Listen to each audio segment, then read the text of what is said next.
What's up, cool people? My name's Matt, aka That Random Christian Gamer. For those of you who don't know me, I'm just a random Christian guy playing random games ish sometimes. Anyway, I do that hoping to connect with random people and maybe help answer their random questions about God. But I it's not so random this time around because I definitely have a plan for the games that I'm playing for quite a while. In any case, we're gonna kick things off with some Bible study as usual, because I'd rather do that. I don't know. I guess for the sake of my throat feeling all right, I would rather do Bible study stuff first and then gaming than the other way around, and run the risk of my throat being in too poor a shape to do the Bible study. But no big deal. Anywho, so uh, we're going to be doing 2 chapters of Bible study per the usual from First Samuel. It'll be chapters 12 and 13 today. And for the game, I'm continuing my Kingdom Hearts deep dive. I finished the story of the first game last week. So now I'm going to be starting off Kingdom Hearts Chain of Memories. I'm pretty much just trying to play through the whole series in release order, at least as much as I can. But anyway, that's the plan, and I don't really have too much else to say, I don't think. Apologies for starting off slightly later than normal. I just had other things going on. But this shouldn't necessarily be the case all the time. There was one thing that I had to do, or at least I thought it would be a good idea to do a little bit of related to the one class that I'm taking. Because, a good opportunity popped up related to it. And so I did some of that stuff. And that was part of the reason I started the stream late. But anyway. Okay, so without any further explaining or talking about what's about to happen, I think it's about time we get rolling with things. So give me just a moment as I transition over to our Bible study stuff and run the introductory ad break on Twitch. I don't know why it feels the need to do that so close to the start of the stream, but that's the way it works. Anyway. Alright. Time to get this train rolling.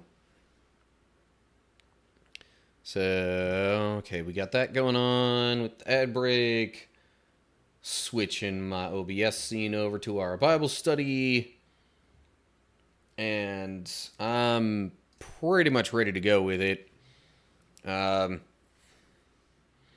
So we are, let's see how far along we are in First Samuel. We still got quite a ways. There's 31 chapters. We're only going to be through chapter 13. So, yeah.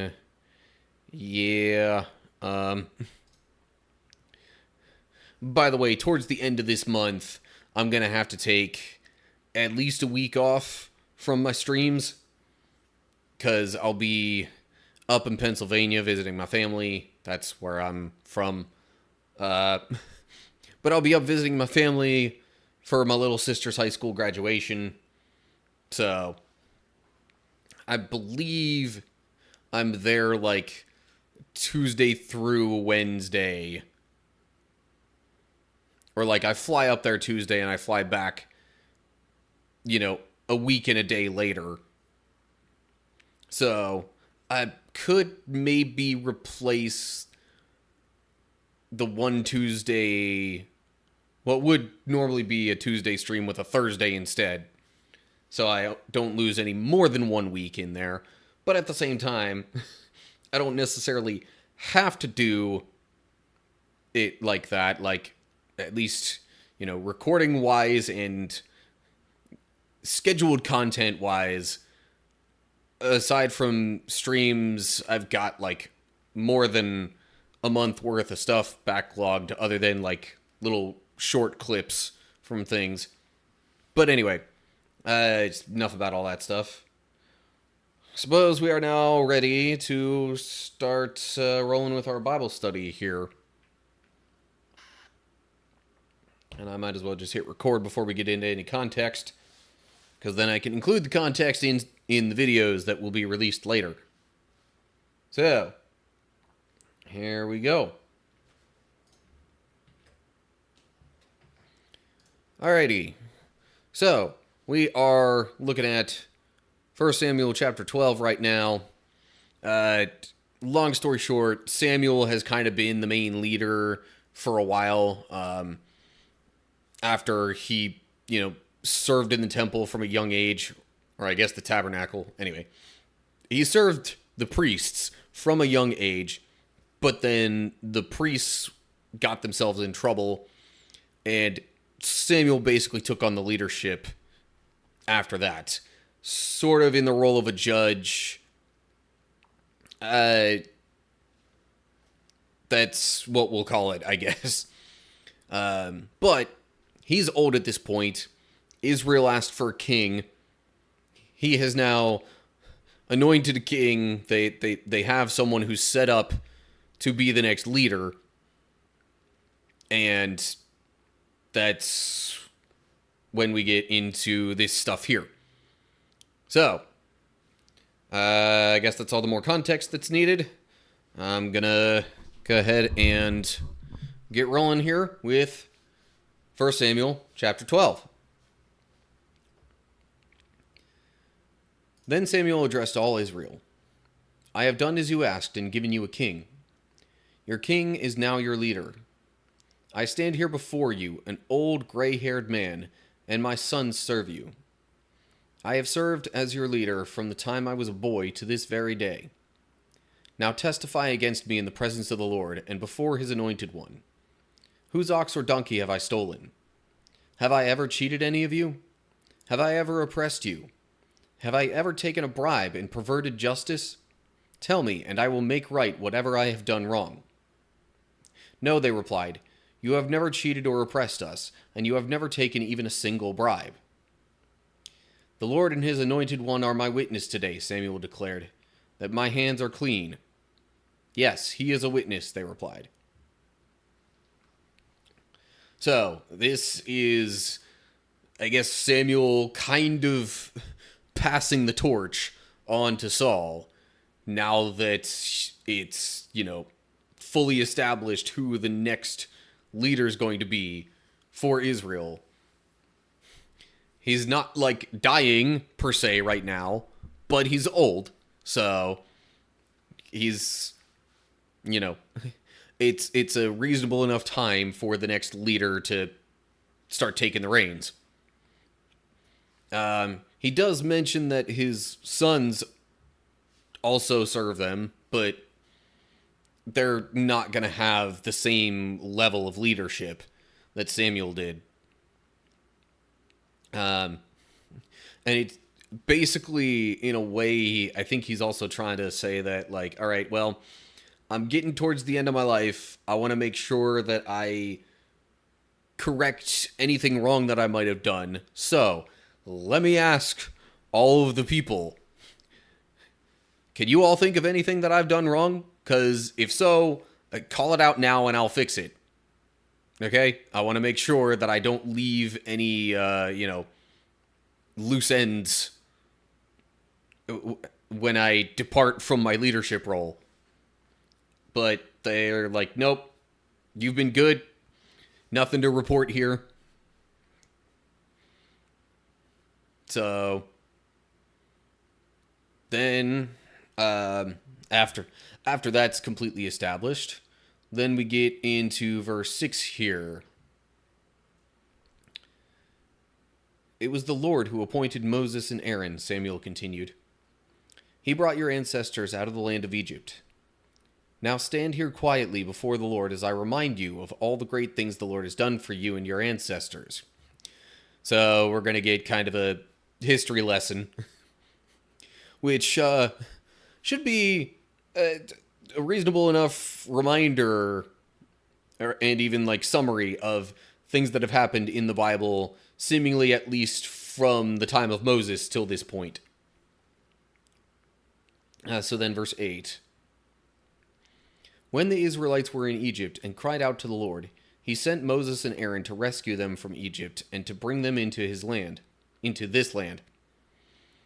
But the people soon forgot about the Lord their God, so he handed them over to Sisera, the commander of Hazor's army, and also to the Philistines and to the king of Moab, who fought against them.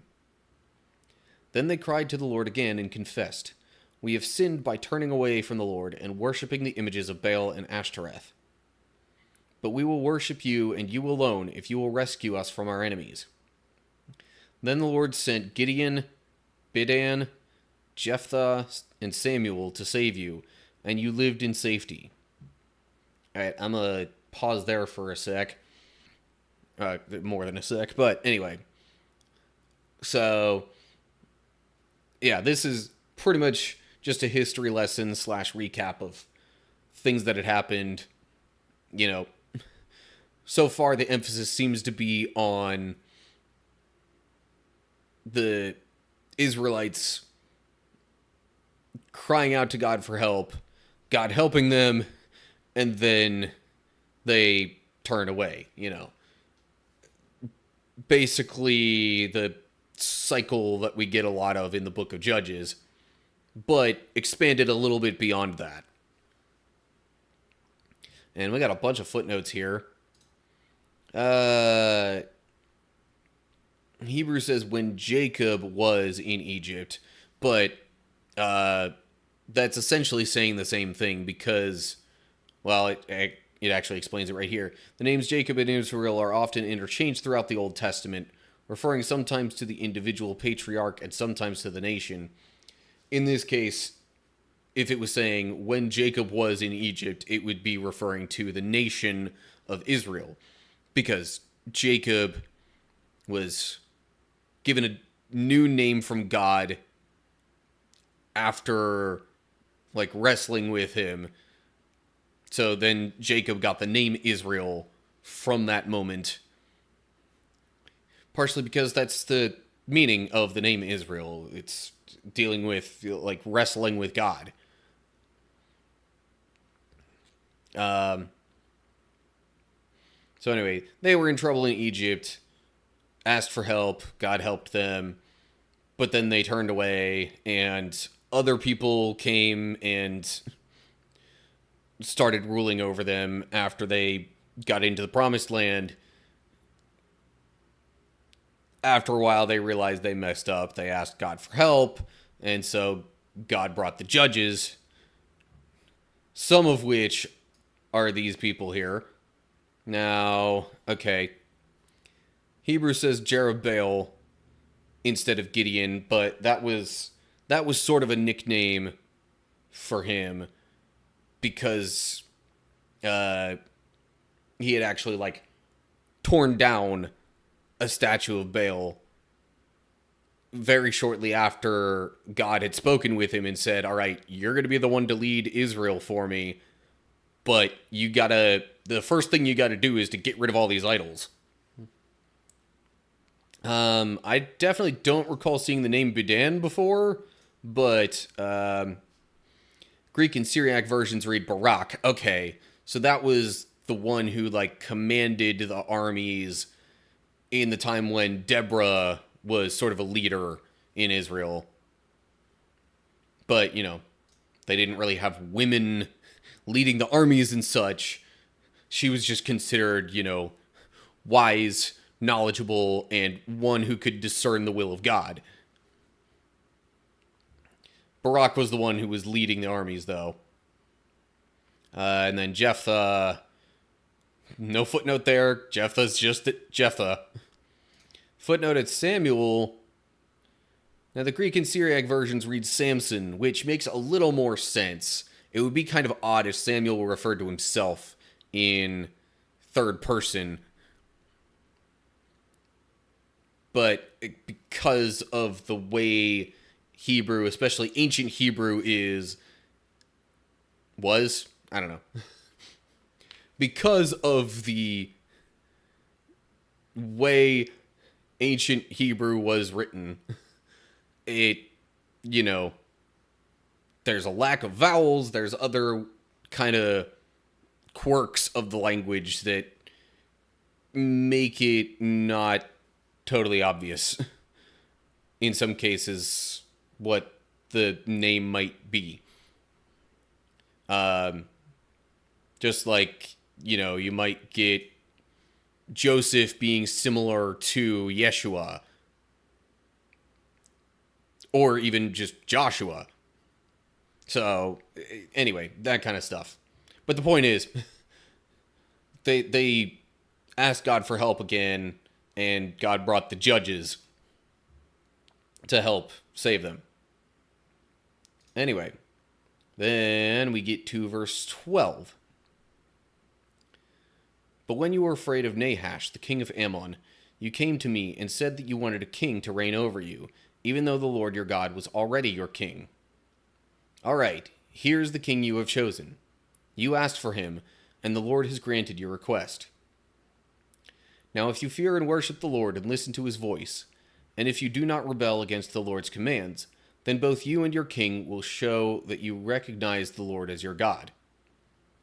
But if you rebel against the Lord's commands and refuse to listen to him, then his hand will be as heavy upon you as it was upon your ancestors. Okay. So, pretty much just warning them, okay, well, first off saying, all right, y'all wanted a king? Here's your king. He's going to be your leader now. This king being Saul, of course.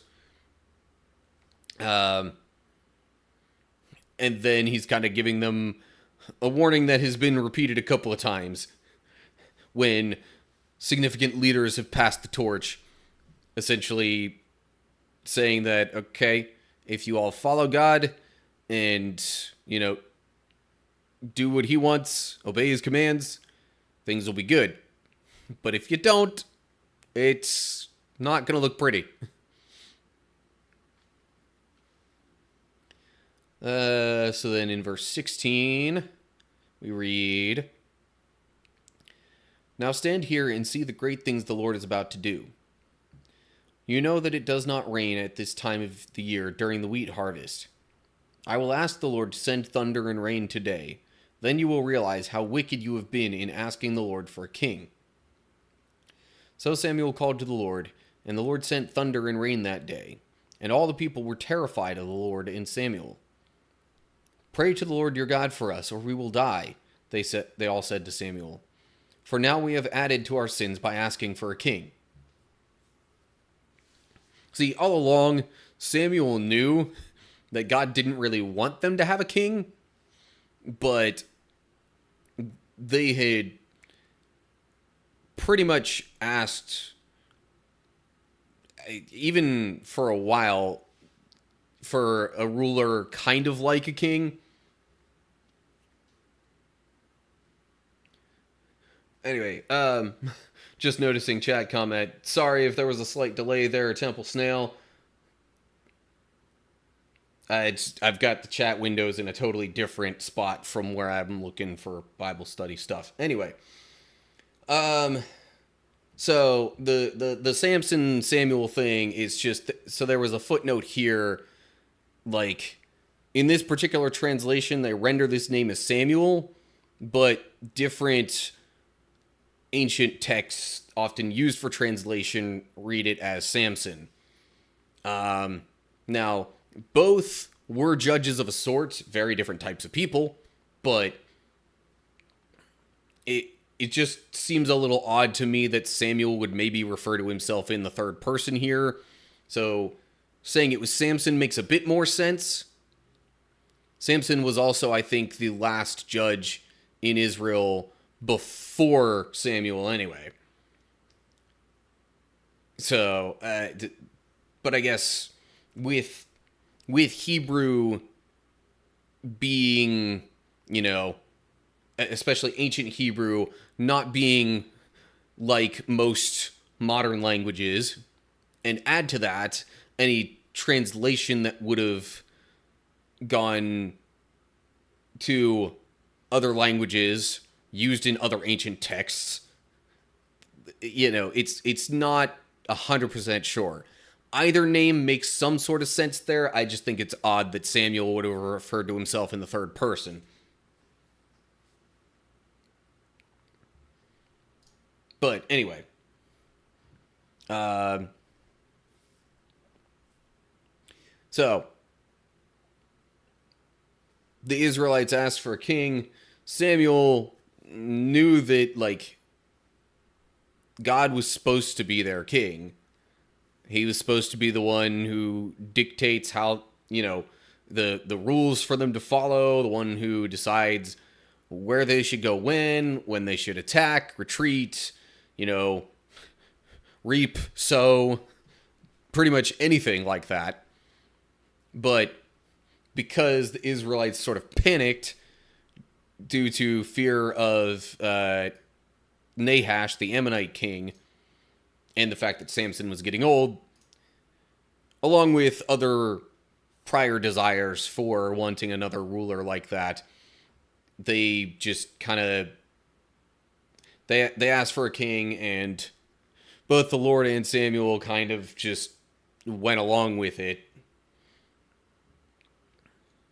But as a sign that asking for a king was a bad move, Samuel here is like, all right, you know that this is not the season for rain, but to show you that you've done wrong here by asking for a king, I'm going to ask the Lord for rain and thunder, and it's going to come. And then it does, and the people are like, wait, no, this isn't supposed to happen. And they kind of panic in that moment and say, all right, fine, we get it, Samuel. Ask the rain to stop, please. We know we've done something bad here.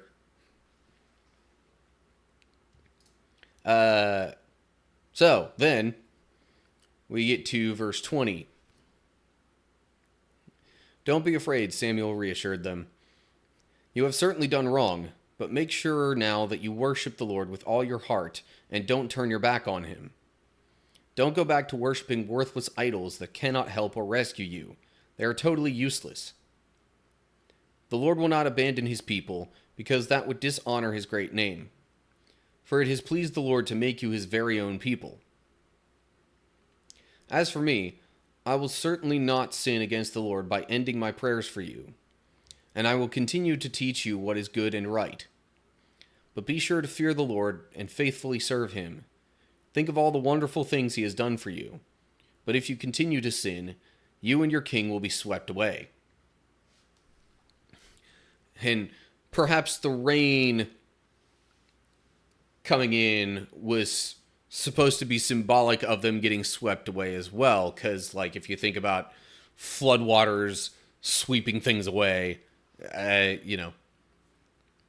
would be a relevant analogy there. So they're all worried about this rain that's coming down when it's not supposed to, and realizing they've made a mistake. Samuel's like, all right, don't worry too much. God has granted you a king, but, like, don't turn away from the Lord. Because if you do, it'll only get worse.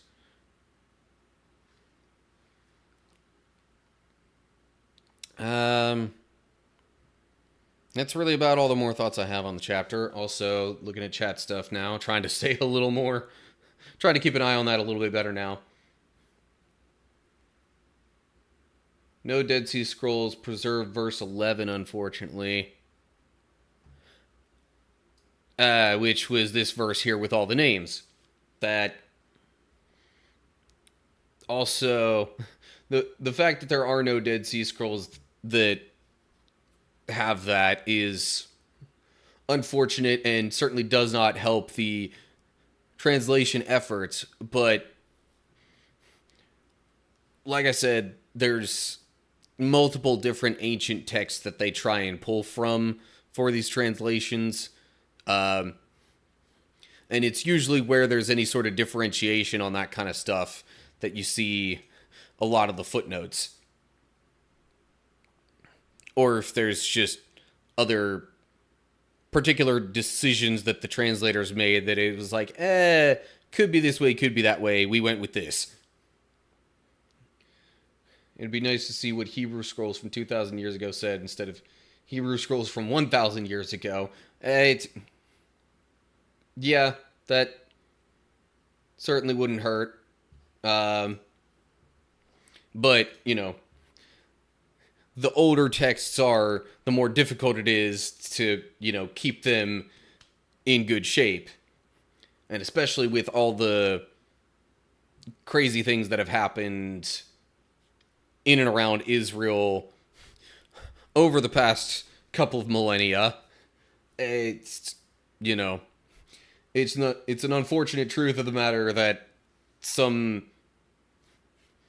actually probably quite a few ancient texts have been damaged and or lost.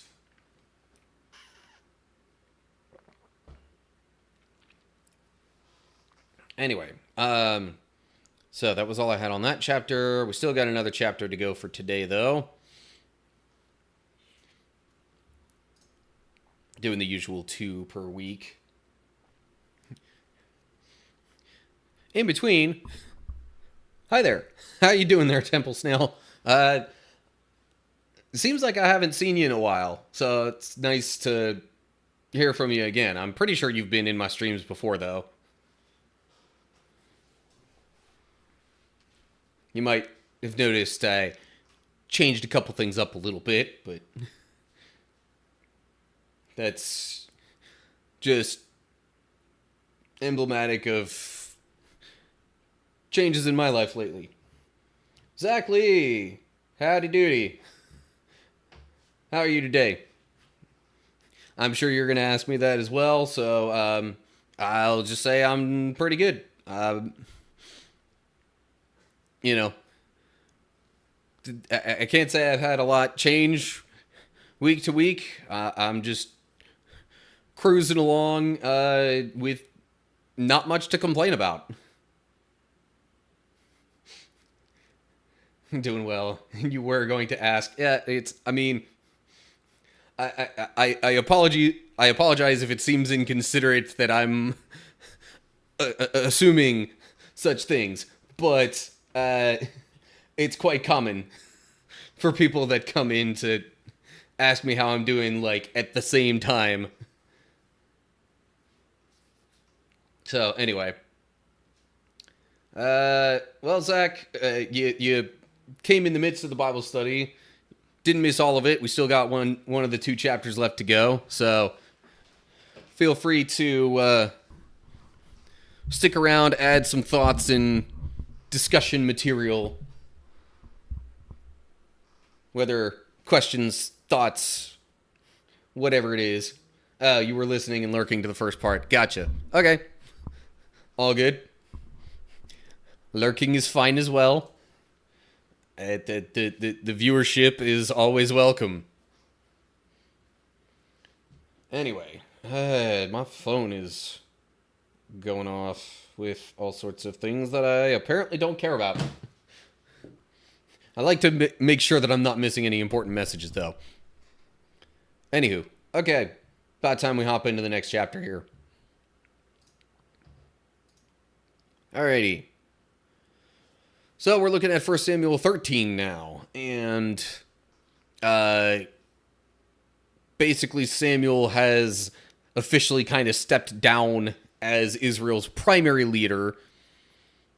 He still is going to, help teach the people and tell them, what God wants them to do.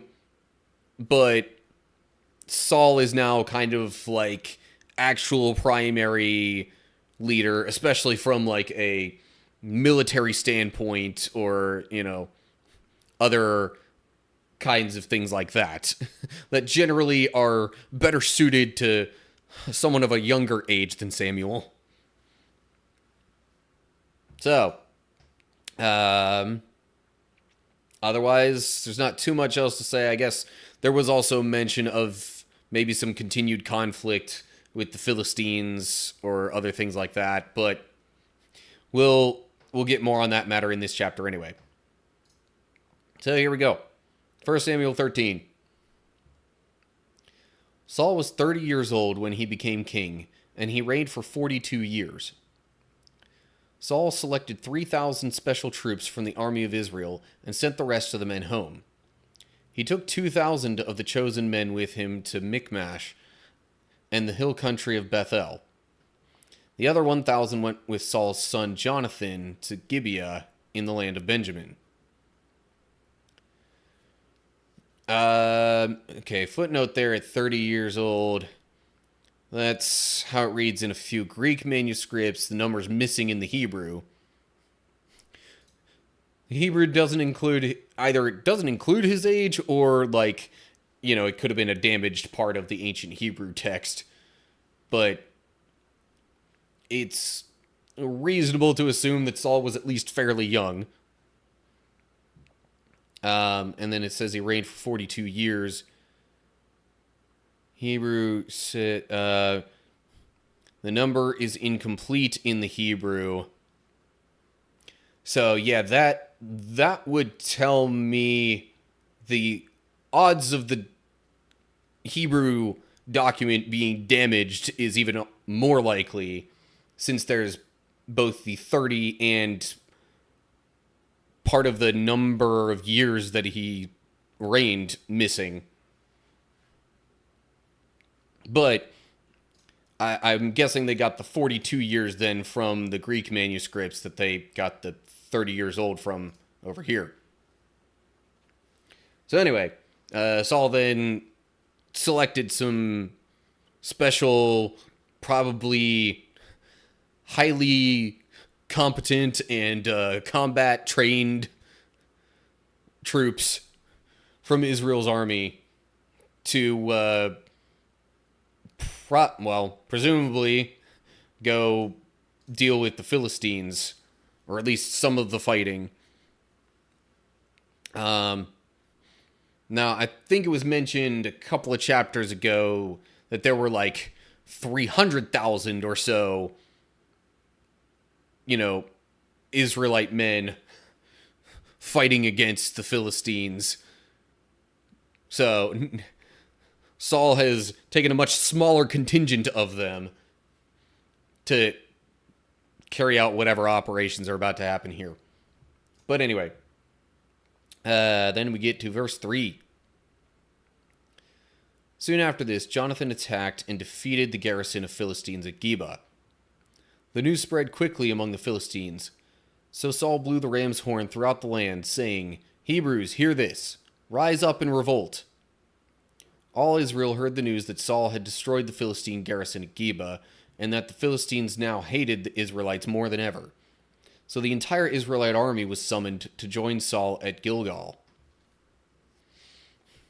Now, Jonathan was actually the one leading the garrison at Geba, but, Saul, being his father, and also just the broader military leader, he still kind of gets the credit for it anyway. But in any case, point is, they've had some victory, they've stirred up the Philistines, and so now they're preparing for an even larger scale attack. Or at least a larger scale battle. Whether or not they're initiating it. Then verse 5. The Philistines mustered a mighty army of 3,000 chariots, 6,000 charioteers, and as many warriors as the grains of sand on the seashore. They camped at Michmash, east of Beth Aven. The men of Israel saw what a tight spot they were in, and because they were hard pressed by the enemy, they tried to hide in caves, thickets, rocks, holes, and cisterns. Some of them crossed the Jordan River and escaped into the land of Gad and Gilead. And I don't like it when they break a verse between paragraphs, but I'll just pause it there for the moment, I guess. So, footnote there. Greek and Syriac versions read 3,000. The Hebrew says 30,000. But we haven't exactly been told the age of the Hebrew text that they would pull this from. Hardly anything that is used in current Bible translation efforts is any older than like 2,000 years old, which would still be way, way after any of this is written. There might be some documents that are older than that, but they would be much more likely to be severely damaged, like we saw evidence of in the very first verse here. But, yeah. So the Philistines, in any case, got a large amount of troops. I mean, it says right here, as many warriors as the grains of sand on the seashore. AKA, too many to count. So, because there were so many of them, it just, like, I guess the Israelite troops needed to either find other ways to, well, it says they tried to hide. Could have also been trying, more guerrilla warfare type tactics where it's just like, all right, let's spread out, maybe hide among some things and see how many enemies we can just sort of pick off. Rather than just, your classic, all right, we've got the two sides and they charge at each other sort of thing. But, let's continue on because there's sure to be more on that matter. So then we'll continue on in the next paragraph, which is like halfway through verse 7. Meanwhile, Saul stayed at Gilgal, and his men were trembling with fear. Saul waited there 7 days for Samuel, as Samuel had instructed him earlier, but Samuel didn't come. Saul realized that his troops were rapidly slipping away. So he demanded, "Bring me the burnt offering and the peace offerings." And Saul sacrificed the burnt offering himself. Just as Saul was finishing the burnt offering, Samuel arrived. Saul went out to meet and welcome him, but Samuel said, "What is this you have done?" And I'm actually going to pause there. So, the troops are kind of scattering. It's not looking great for Israel's armies right now. And part of it is that Saul has been waiting on Samuel to make these offerings in order to, have God's blessing on their battles. But it apparently has been 7 days of waiting. Now, the impression I get here is that Samuel told him to wait maybe up to 7 days. In any case, the appointed time of waiting, it seems, had passed. Or at least was very close to its end. So Saul's kind of impatient, seeing what's going on around him, and decides, all right, well, if we need this blessing, then I'm just going to do it myself.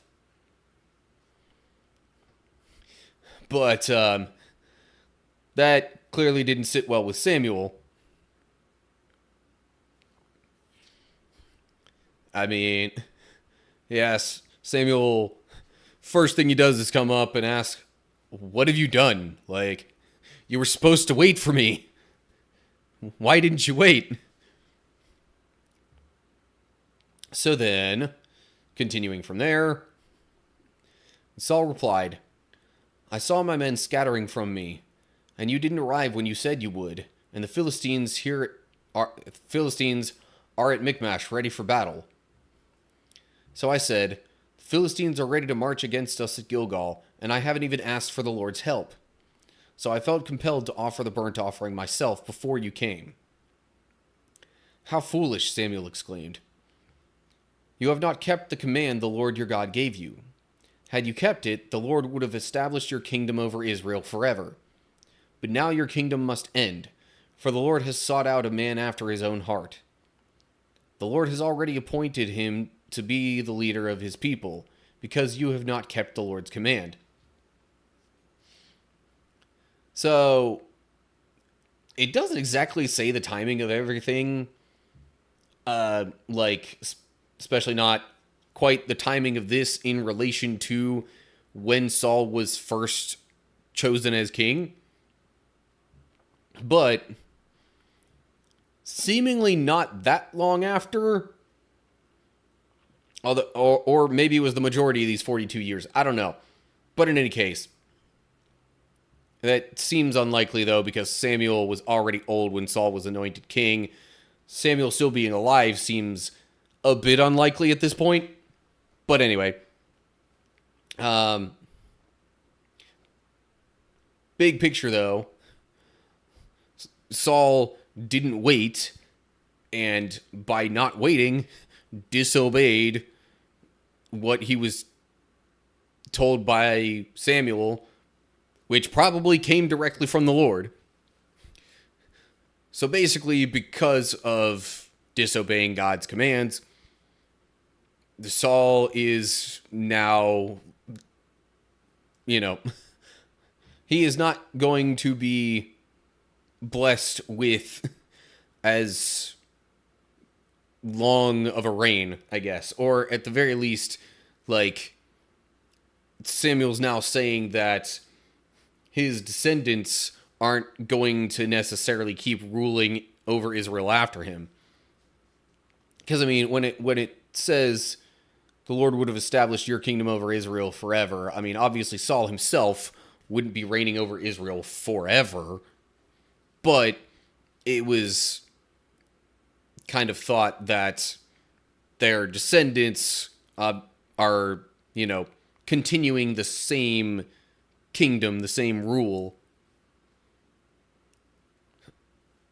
So, yeah, because Saul messed up here, though, it's not going to be his family that gets to rule over Israel for the long term.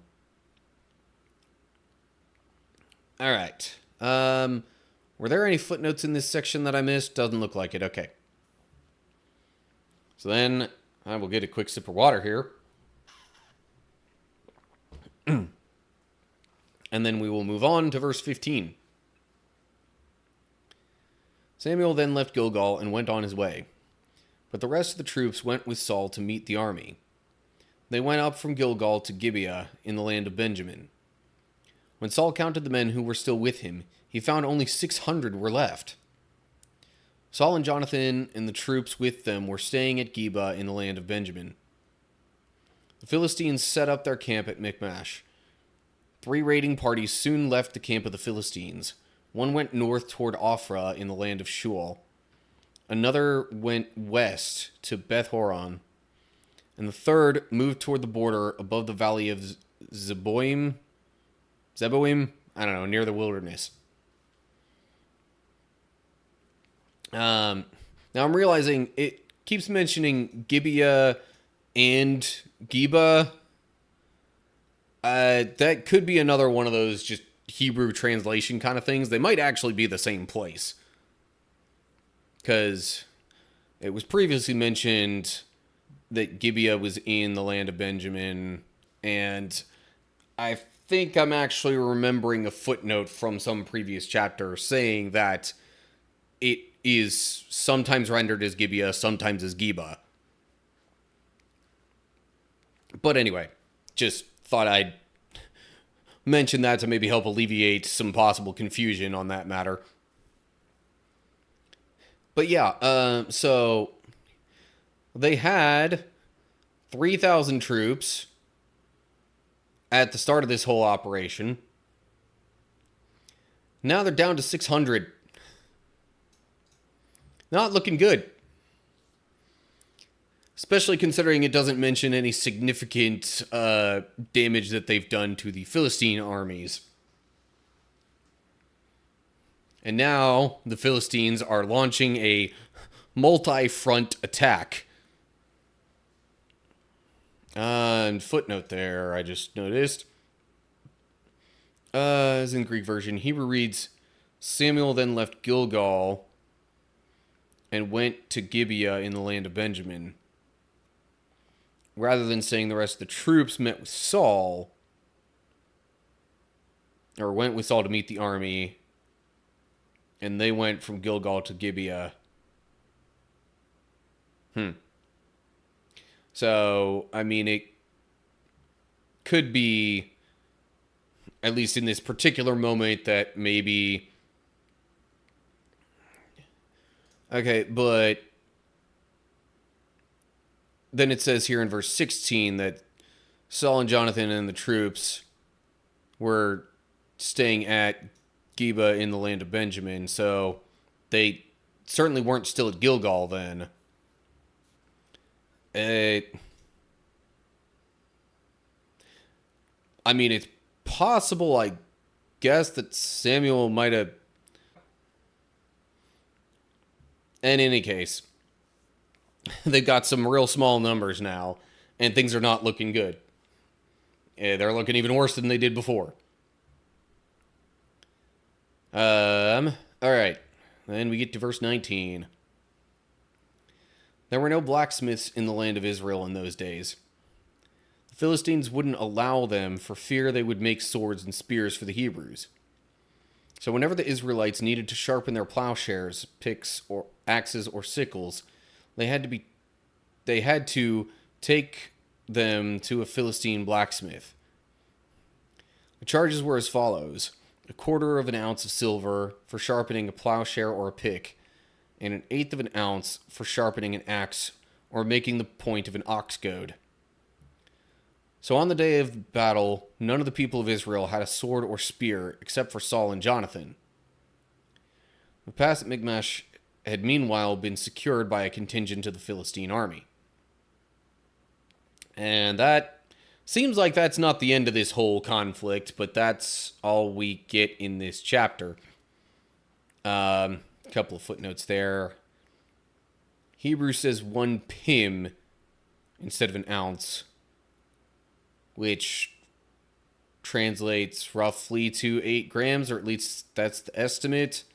Yeah, and I missed this one here. As in Greek version, Hebrew reads or plowshares, but it already mentioned plowshares, so maybe that would have read whenever they needed to sharpen their picks, axes, or plowshares. I don't know. Either way, any kind of metal tools that they would have had. Whenever they needed to get those sharpened, they had to go to Philistine blacksmiths, because the Philistines weren't allowing the Israelites to have their own blacksmiths for fear of an uprising, basically.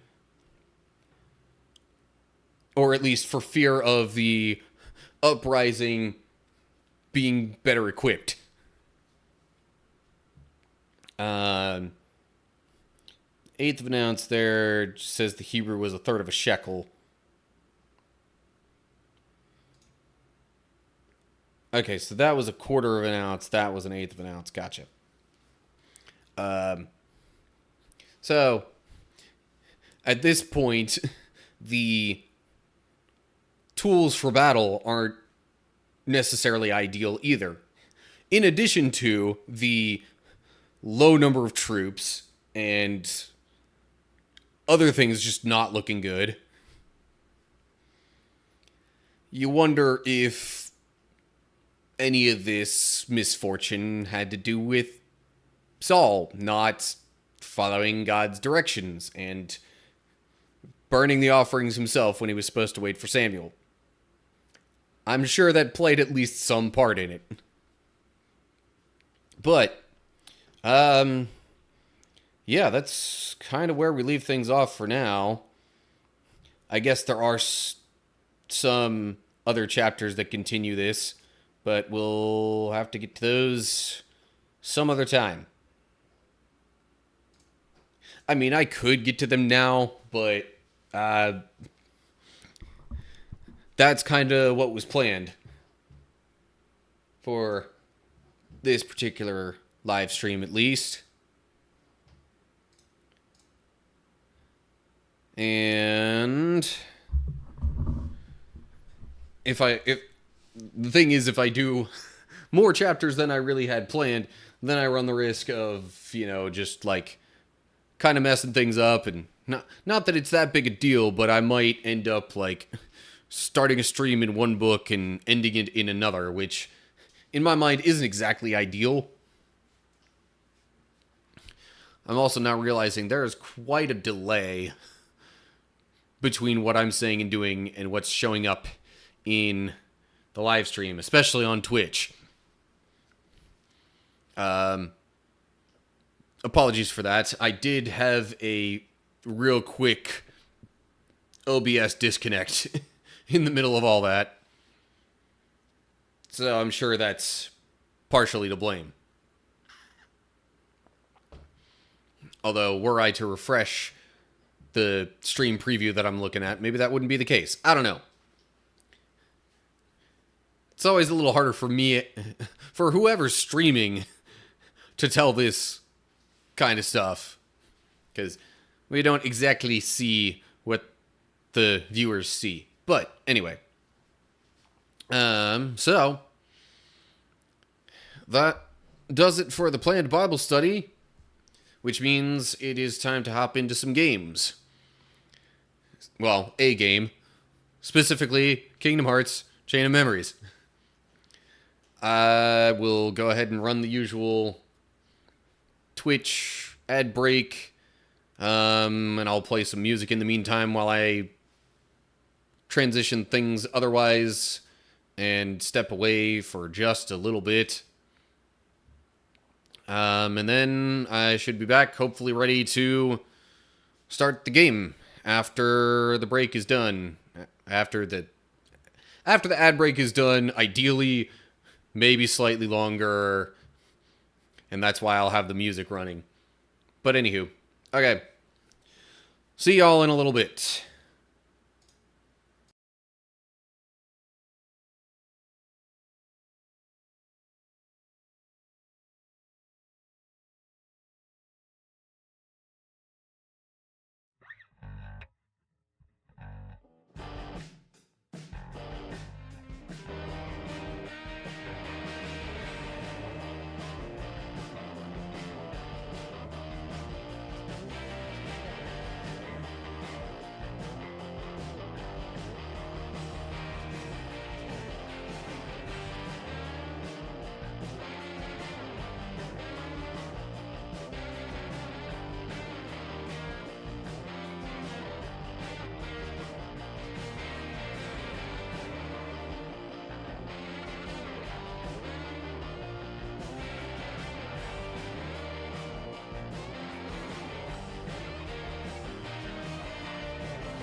Okay.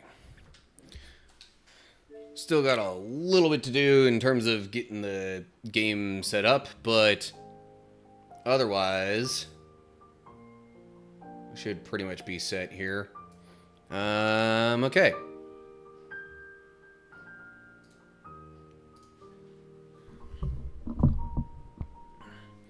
You know what? Let me refresh what I'm seeing in my Twitch stream preview to see if that catches it up at all.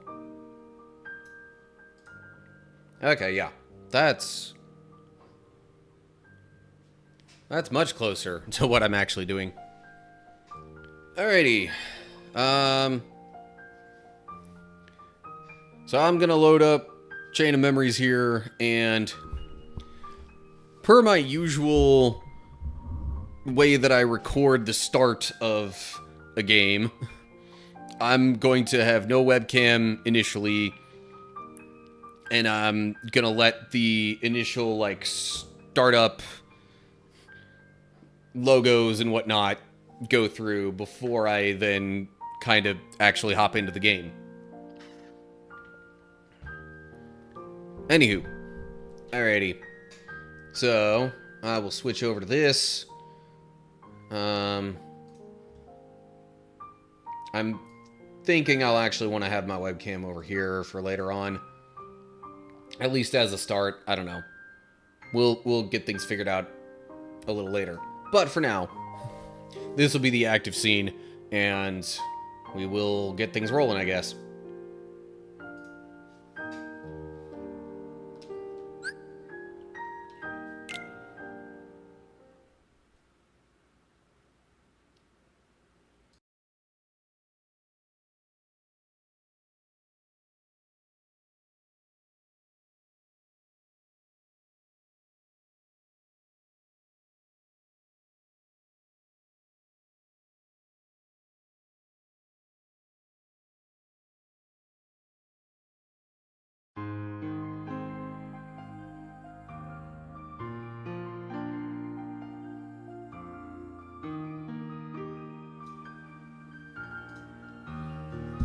What's up, cool people? Welcome to the start of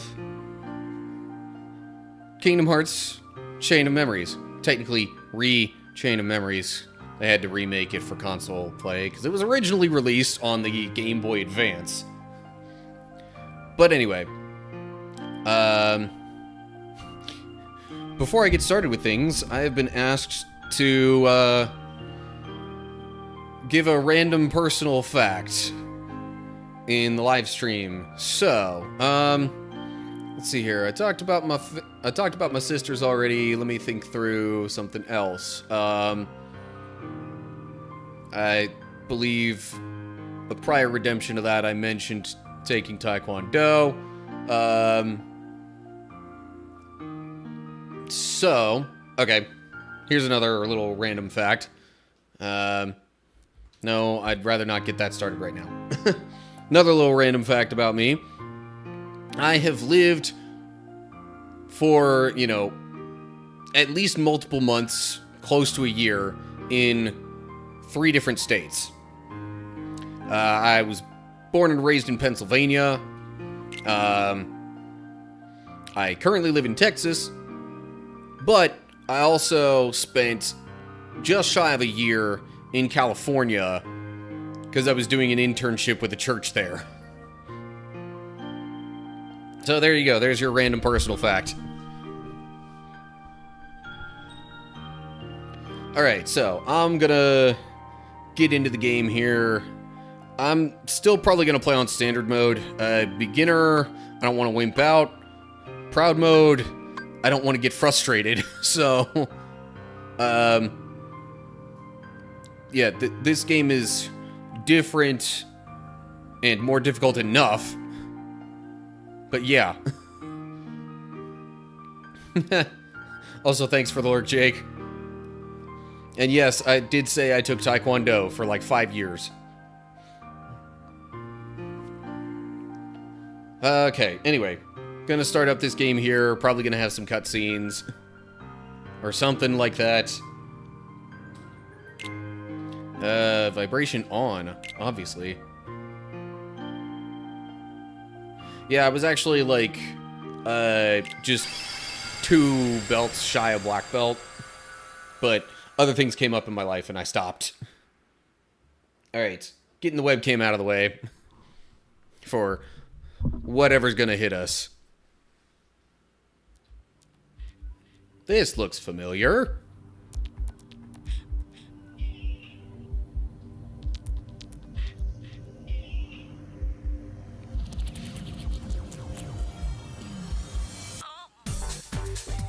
I forgot that they used Simple and Clean again in this game. But anyway, I will say though that I found out this isn't necessarily going to get me in trouble with YouTube copyright stuff. It might a little bit with Twitch, but they're probably just going to mute the audio for it.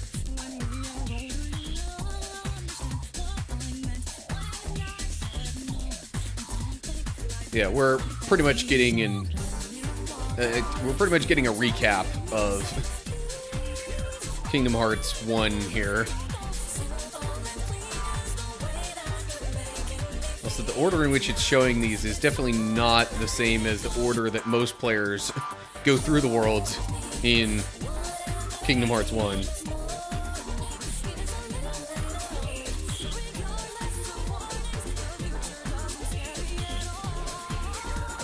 But, yeah.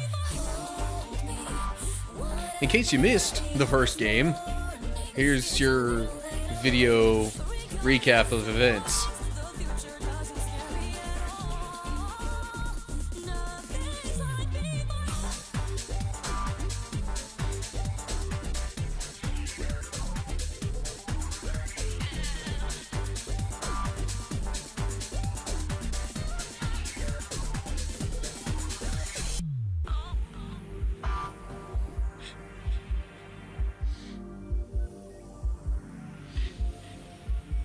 And of course, like, the last thing we saw was them sealing the door there.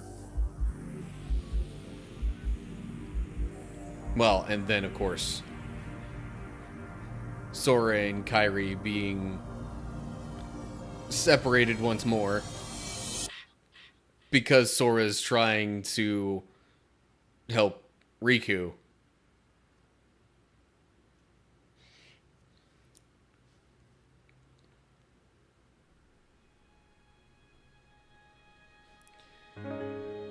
Yeah, and then we saw this. Pluto's got a letter. They're chasing him down along this path that they don't even know where it leads.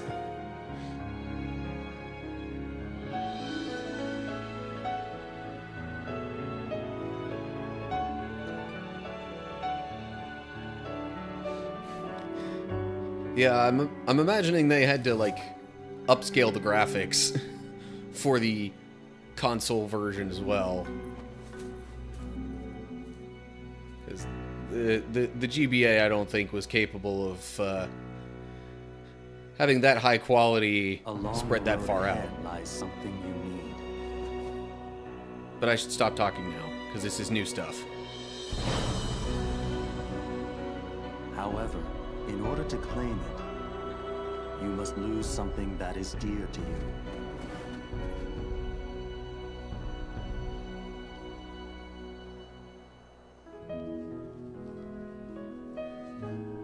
Must lose something dear.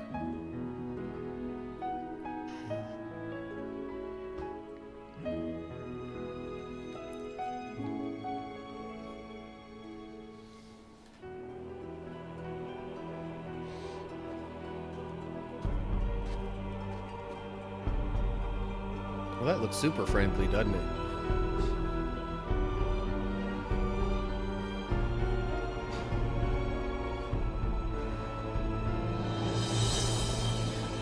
And we get the game logo a second time.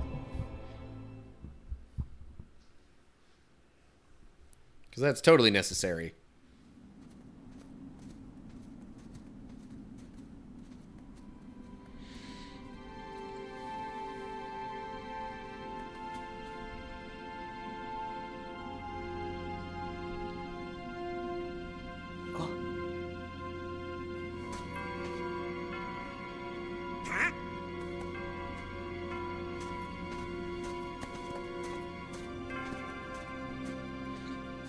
I already think Sora sounds a little different.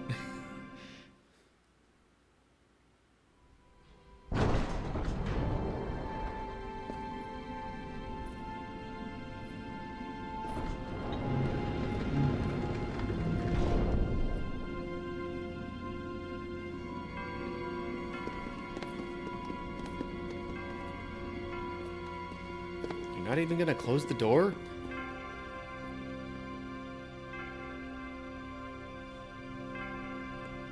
Hey, you think it's okay to barge in? But we gotta do it if we're gonna find the king. The king? King Mickey's here? Something just told me he'd be here, okay? Really? 'Cause now that you mention it, I was kinda thinking the same thing. Seriously? Me too. One look at this castle, and I just knew. Our very best friends. They're here. Yup, guess great minds think alike. Wait, hey, hold on. It can't be just a coincidence. Oh no, Jiminy. You don't mean that. Yep, I had it too. I had the exact same feeling. Gorge, maybe it's contagious. No, something screwy. We gotta go take a look. All right, Where are you going? that way, to the door. Are you scared? Ah, don't be ridiculous. Come on, let's go, Goofy. Hey, fellers, shouldn't we shut the door behind us before we go? Sora!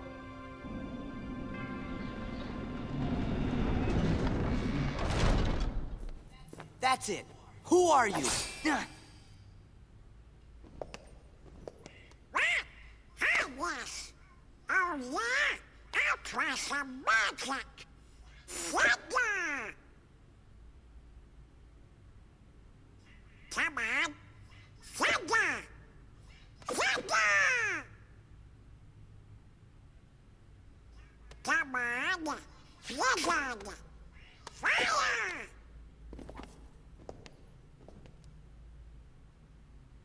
Why isn't it working? I should think it's obvious. The moment you set foot in this castle, you forgot every spell and every ability you ever knew. In this place, to find is to lose, and to lose is to find. That is the way in Castle Oblivion. Castle Oblivion?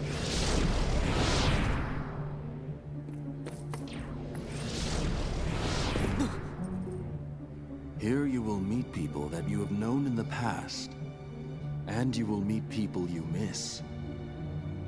I miss? Riku! You mean Riku's here? If what you want is to find him,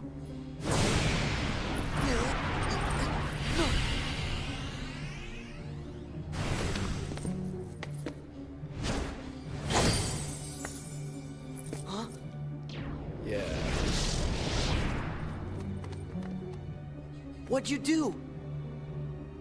I merely sampled your memories, and from them, I made this. To reunite with those you hold dear. What's this? A card? It is a promise for the reunion you seek. Hold the card to open the door, and beyond it a new world. Proceed, Sora. To lose and claim anew, or to claim anew only to lose.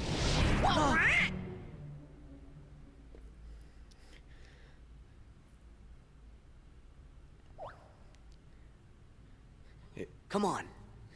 Let's go. It only took till the second game for them to, like, really overcomplicate the story.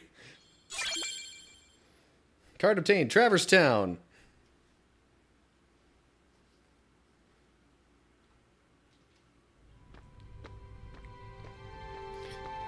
Yeah, so I was thinking before, anybody who knows the series pretty well, it was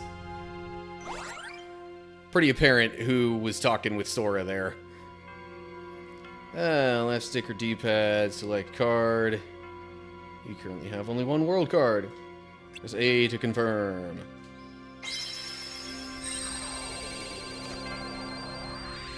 Yeah.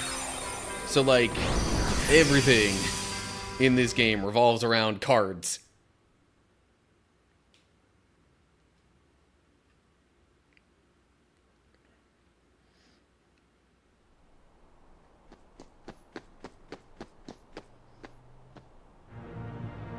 This can't be right.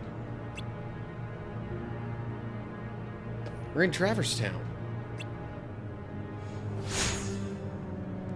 What you see isn't real.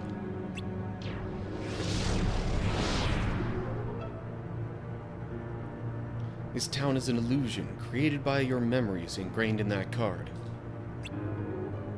My memories?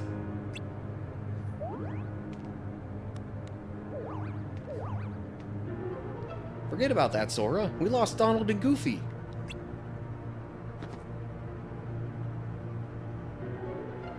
Donald? Goofy? Guys, where are you?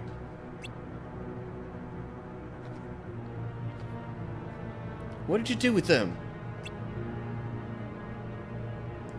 They are at the mercy of the cards now. Master the cards, and their strength will be yours again.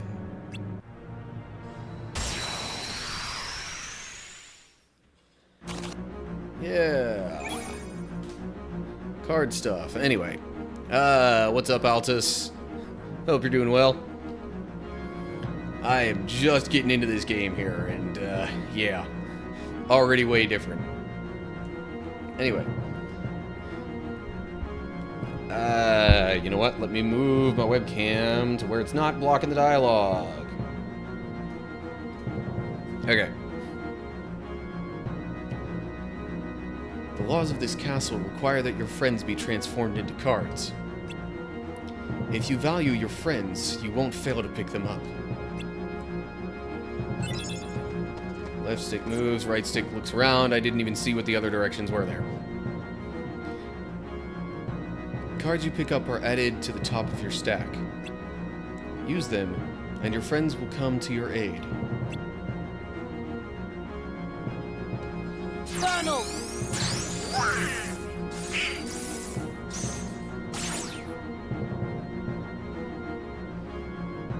The cards you use vanish, but they will reappear to aid you time and again.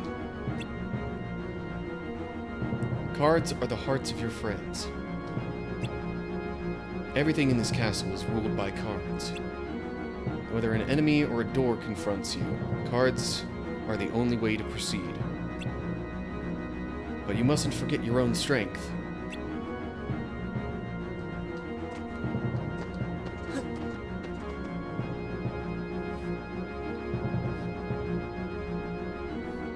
First, think of yourself. Move, then use the cards.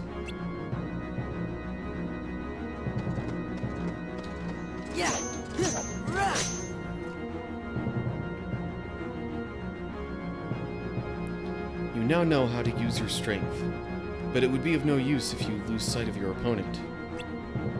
I wonder if you can catch me.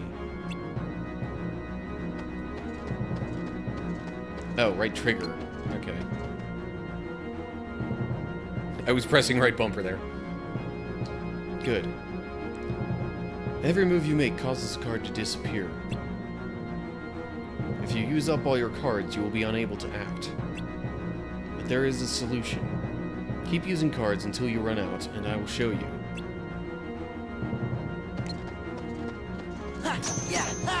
So, Altus, you said this looks super game-like. Yeah, I mean... You missed a bunch of the cinematic stuff, it seems, so... Even more game... I don't know. Because of the combat system here, it looks even more game-y than the previous game, I would say. Because I think the first game is a little more cinematic than this one. But anyway.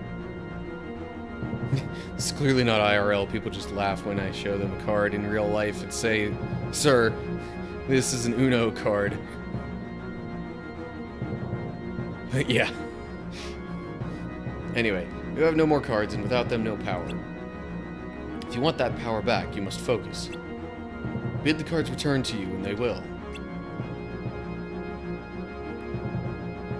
Huh, reloading cards. Up. Quickly select reload card. Hold A.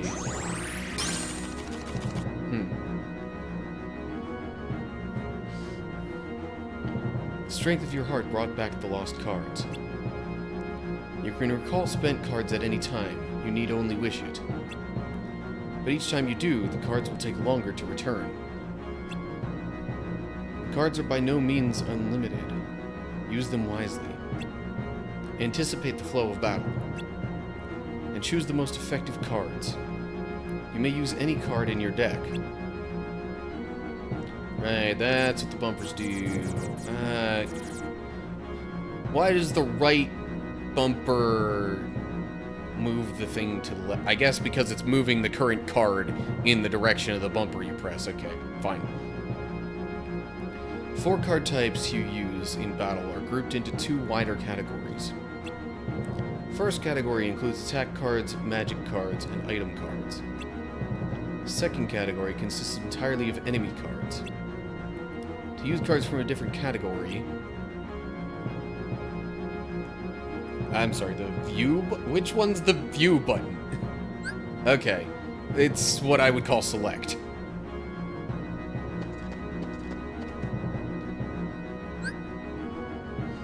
I thought it was actually going to let me use that for a sec. Cards will empower you whether you are attacking or defending. But it is up to you to decide when to attack and when to defend. Do not forget that.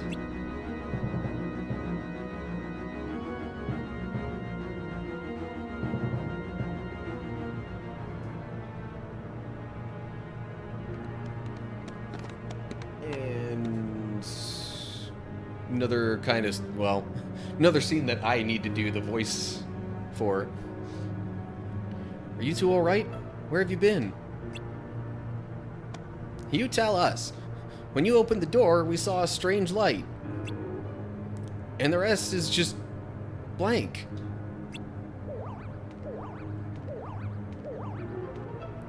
Gee, that doesn't help. Try to remember what happened. I have to keep my journal up to date. Hey, Donald, where'd I get the new clothes? What? Me too, Goofy. Somebody's been messing with our clothes. Could it be the cards again? That is for you to ponder. Master the cards and make your way through the castle, but from here you walk alone. Alone? We can't let Sora go alone. Yeah, Sora can't do anything without our help. Thanks a lot, Donald. You sure you'll be okay? Of course. You want me to go alone? Fine. I can take care of myself. The hero speaks boldly. Go then. The rest of Castle Oblivion awaits. Walk the avenues of latent memory, and you shall meet someone dear to you.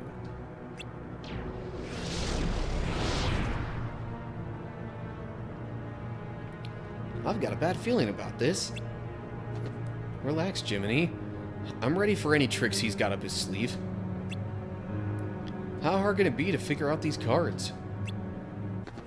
All I have to do is use one in front of that door over there. Card obtained. Key of Beginnings.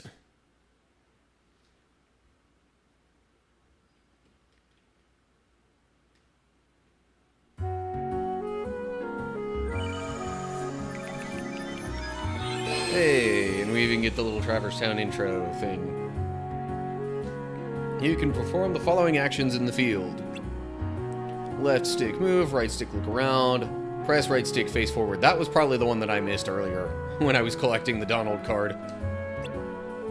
A, swing Keyblade. B, jump. X, dodge roll. Only dodge roll, not guard.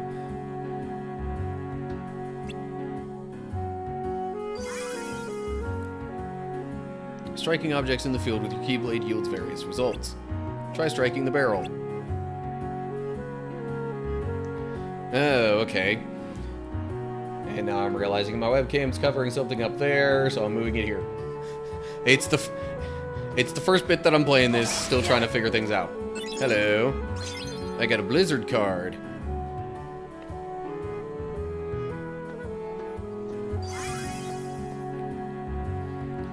Marked objects can be lifted and thrown. Approach and press Y to lift. Yep. Now what do I do with it? Ah. Touching a Heartless on the field starts a battle. But you can strike the Heartless first to gain the upper hand. Press A or Y to throw.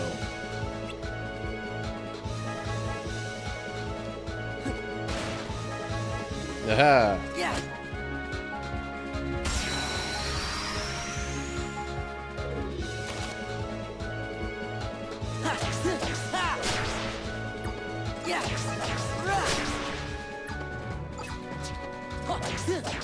Yeah, so even the enemy attacks are technically marked with cards.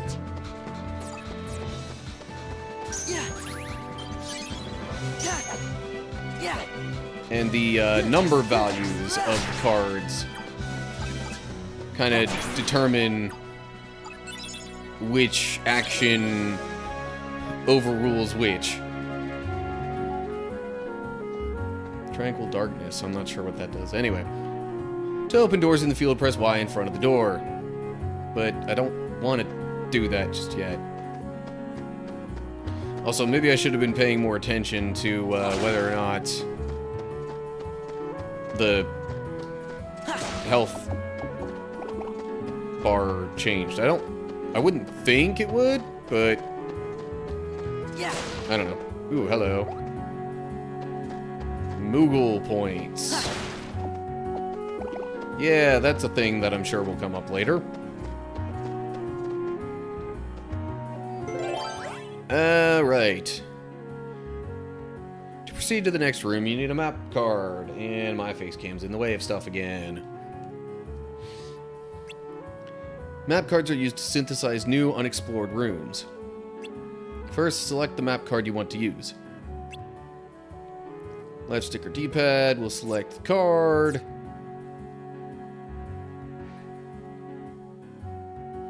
You can switch card types, like that. Press A to confirm.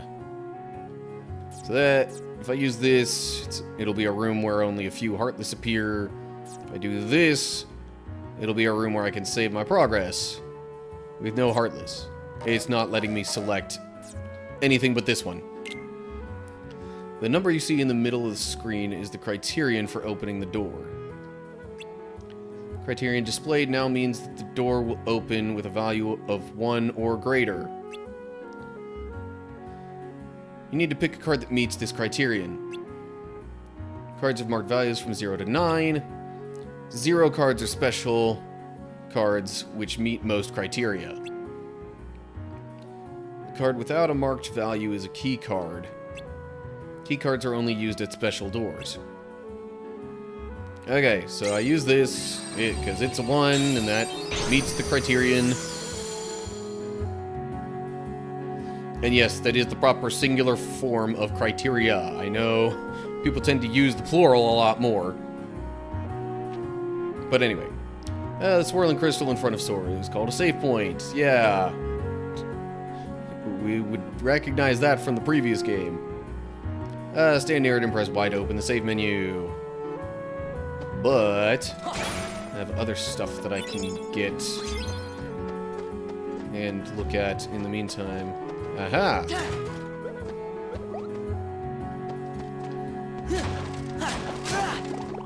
There are other things that I can hit, not just boxes and barrels.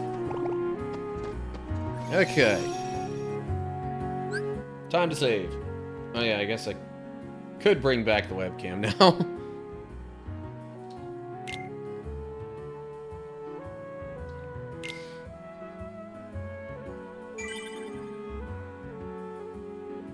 Okay.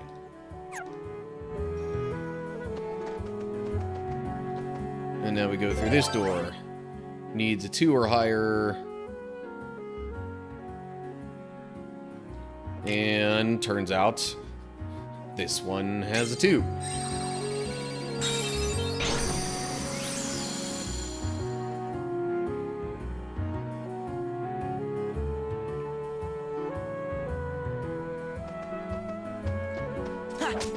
Okay.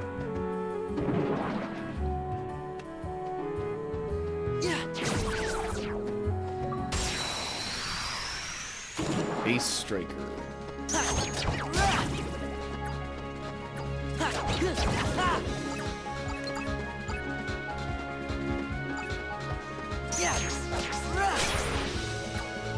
So, yeah, if an enemy attacks and you bring in a card with a higher attack value, it'll actually, like, interrupt their attack. But that also applies in the reverse. So, like, if I use some lower numbered cards, then it'll... Oh, hello. I leveled up. But yeah, if I use some lower numbered cards and they come in with one that's higher, then I'll get interrupted with their attack. Okay, so I can give Source some more HP.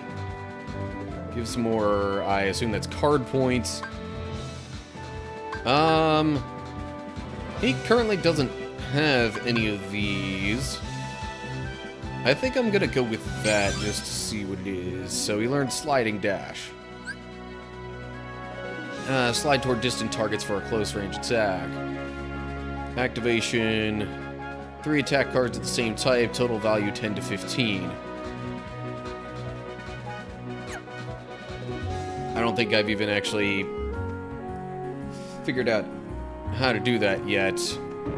There's a chance that I could possibly remember it.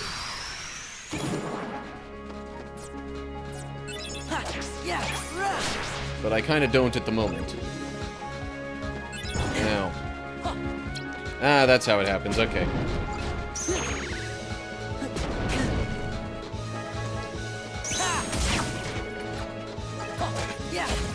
So yeah, if you, like, stock up a couple of cards... Yeah, you can, like, kind of stock up to 3 cards.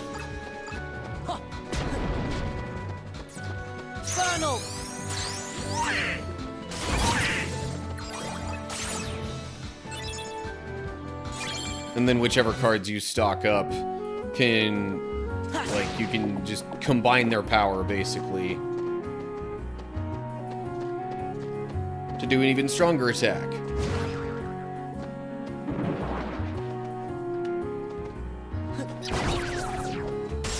Yes, be confused.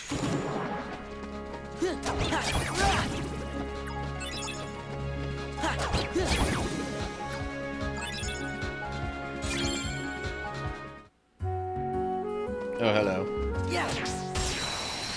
Yeah, so if I get an attack on them in the field first, they start off kind of, like, dazed.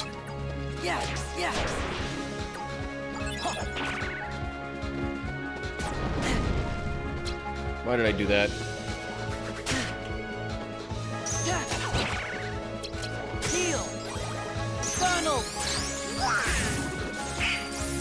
Yeah, this I would say this combat system is a little less than ideal for a smooth experience. Anyway, oh, he leveled up again. Okay. I'm gonna go with the card points this time.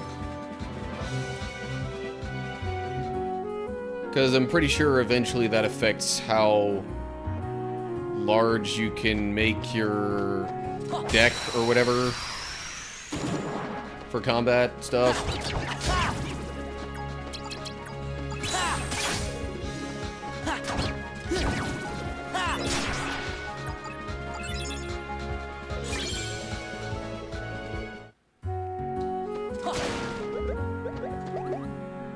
Alrighty.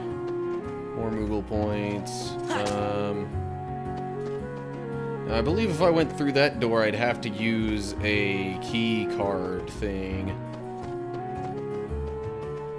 And I think then that would have me leave Traverse Town.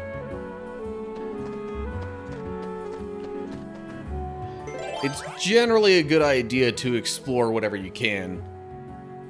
Oh yeah, also, if you didn't catch it earlier, kind of at the bottom left of the screen when you get here, it shows how many Heartless will be in a room and, like, the size of it with a 1 to 3 star rating.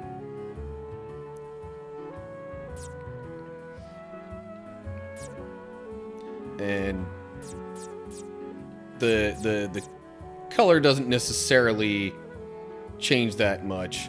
Some of the cards just have extra effects on the room. So, I want to try using this Lasting Days here real quick.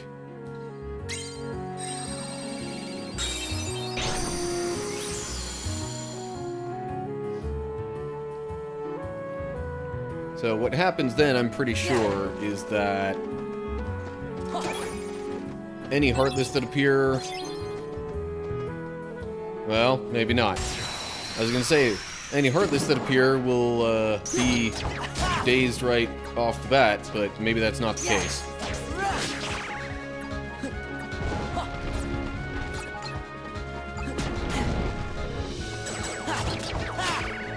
Damn.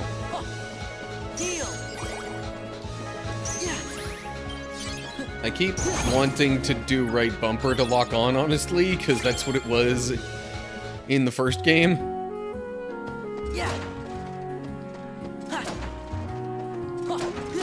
There's got to be something I can get from hitting some of these, right? Anyway.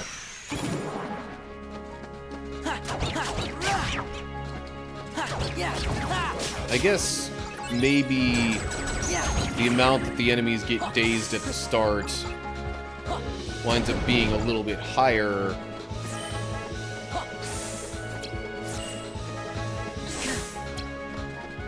I'm trying to remember if there's a way for me to use only a couple of cards that I've stocked up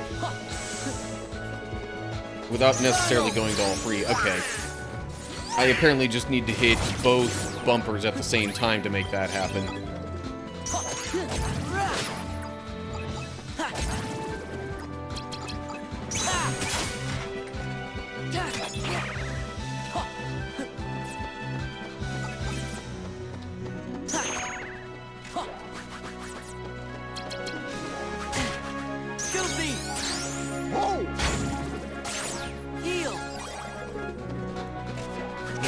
Okay, gotta get away from danger.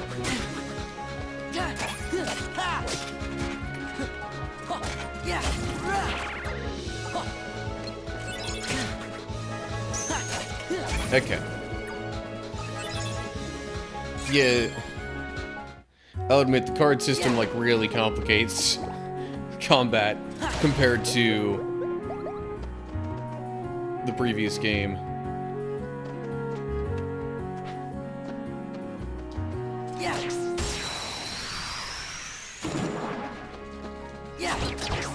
Yeah. Especially in terms of trying to gain experience and stuff, it's definitely better to try and not just immediately leave a certain world as soon as possible. Alright, well, I did the CP last time, I'll do the HP this time.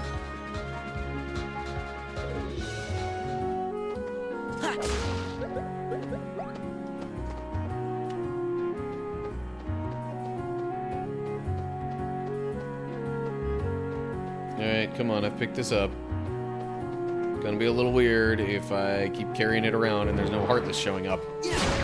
Boom. Okay. Yeah.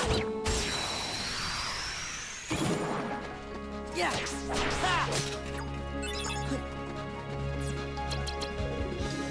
Donald. Really?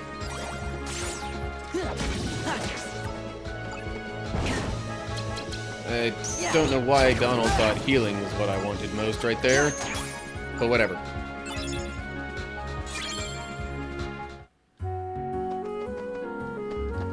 Yeah, that's another thing to pick up.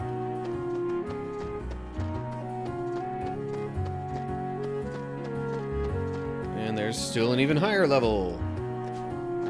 Higher elevation to this room.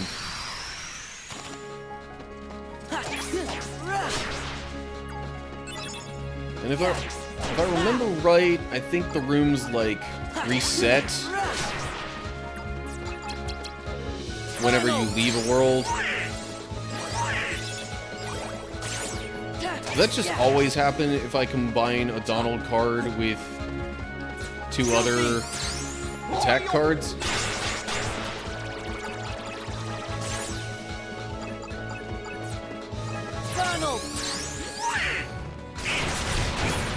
Okay.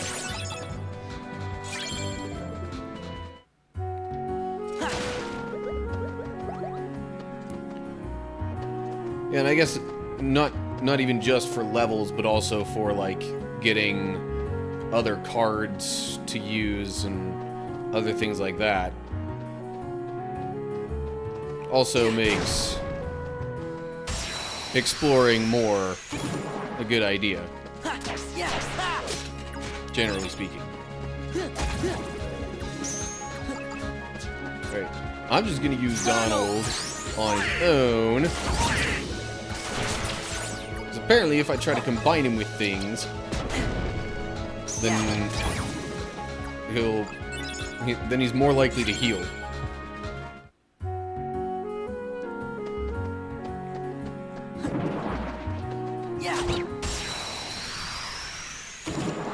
Oh, I did realize on this screen my webcam's blocking the cards, which is kind of an important thing to take note of.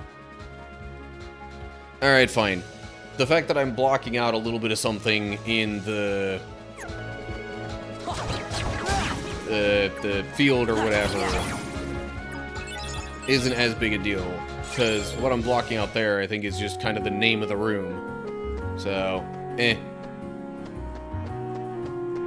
I would not consider that as important. Yeah. Duly noted, I will adjust accordingly. Got a couple of Kingdom Key cards. I suppose eventually I'll get the explanation on how to, you know, build the deck and all that kind of stuff. But for now, that's not entirely necessary. Okay, I could use the stagnant space or the black room. Could use it. 9 count tranquil darkness. I think I'm just gonna go with the black room. Although the black fungi enemies could be a little annoying. At least, you know, this early on. Yeah.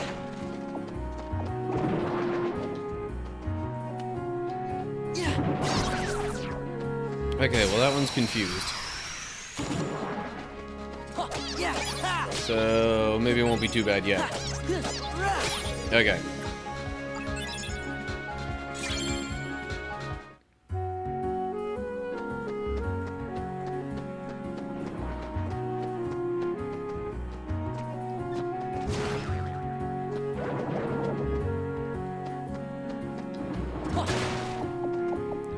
Do they just like appear and disappear sort of randomly?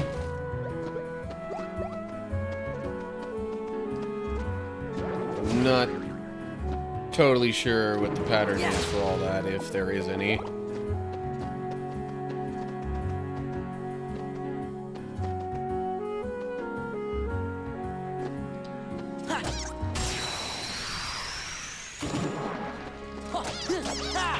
Yeah, 3 of them could be a bit more of an issue.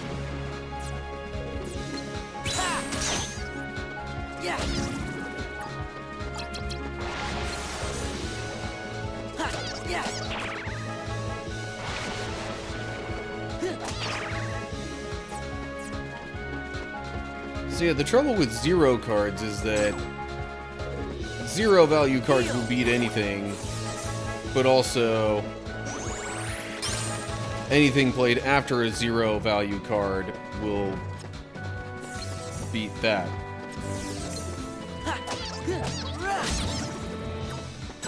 Doggone it.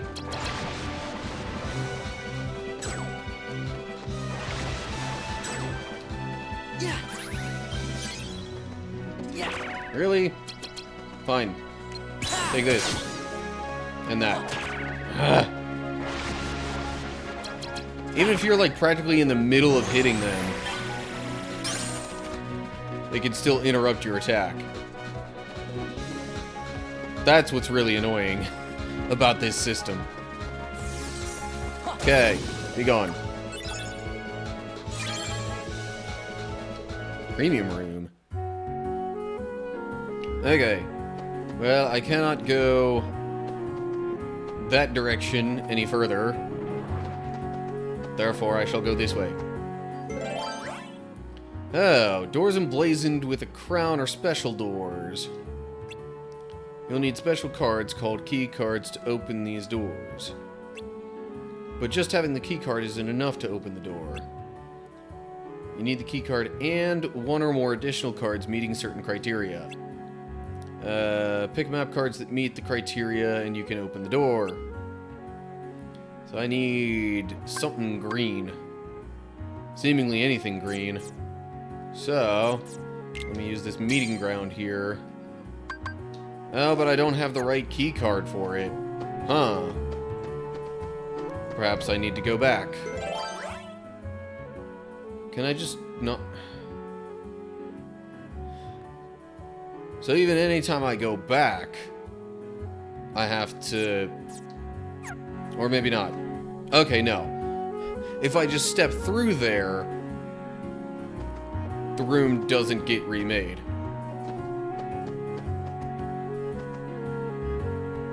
But if I try to press Y as I'm facing it, then it'll give me the option to recreate the room. Darn it. I messed up a little bit.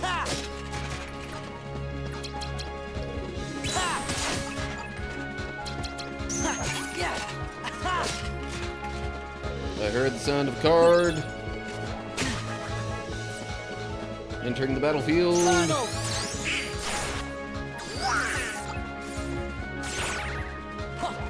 Ow.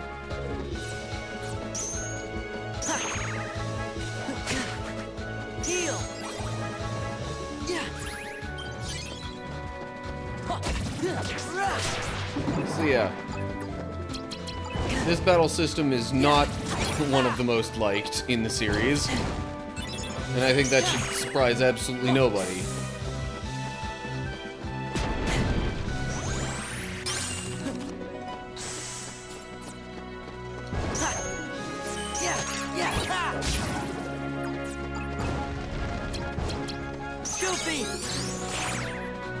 Yeah, that wasn't great.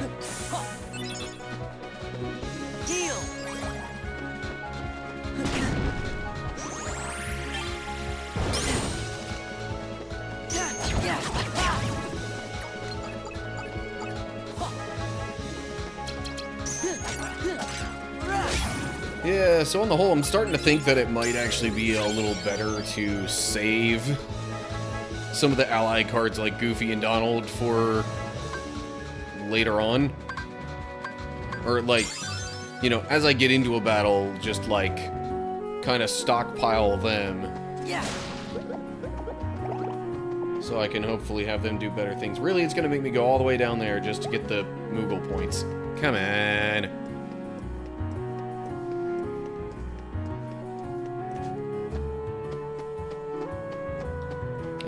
But there might still be more. No, no other Heartless? Okay, fine. Never mind, there are more Heartless. Dagnabbit. Okay, well, whatever.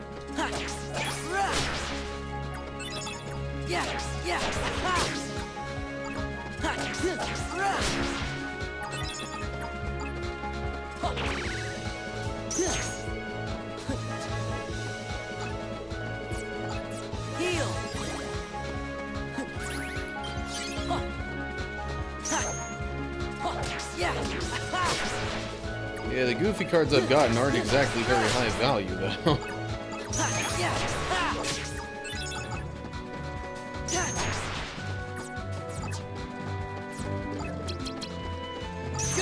But, fortunately against Shadows, it's not that big a deal.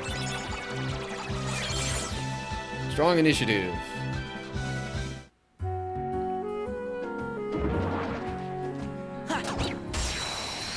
Also, in case you missed it, there is kind of sort of an explanation of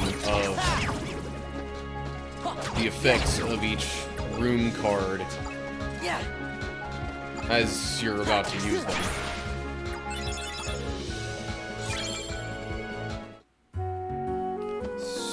So, for example, maybe? Nope, that's not the key card that I have.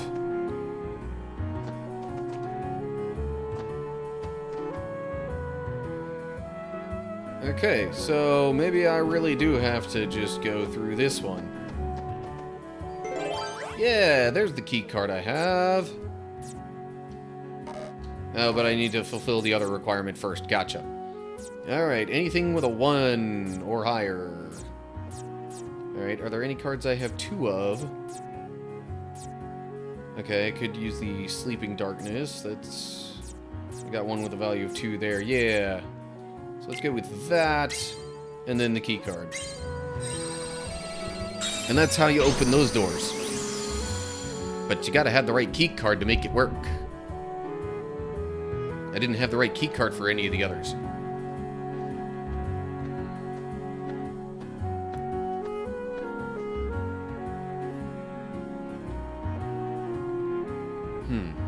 Fighting alone isn't as easy as I thought.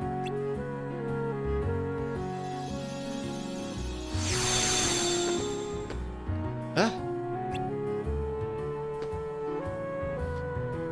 Don't pop out of nowhere like that. Hey, it's not our fault. We don't know what's going on. Yup. That was an odd reaction there. Pluto? Things keep getting stranger. What's Pluto doing here? There's nothing strange about that. We came to Traverse Town with Pluto, didn't we?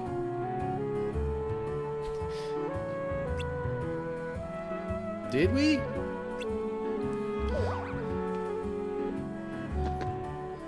Also, Zach, to my understanding, yeah, Goofy is actually a dog. And yes, I know that makes it weird that he has a pet dog, Pluto.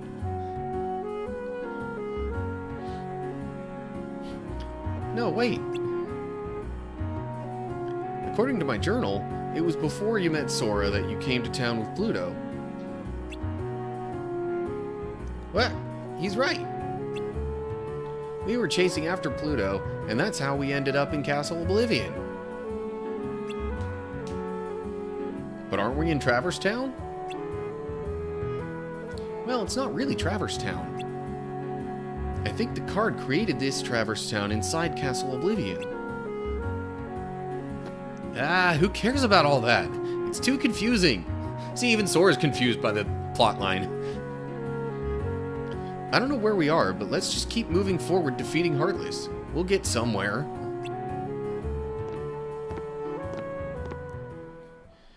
better be careful, or it's the Heartless that are going to defeat you.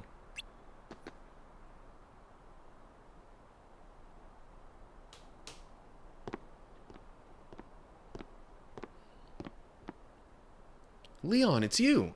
What are you doing in Castle Oblivion? Castle Oblivion? What are you talking about? This is Traverse Town. And how do you know my name? Who are you?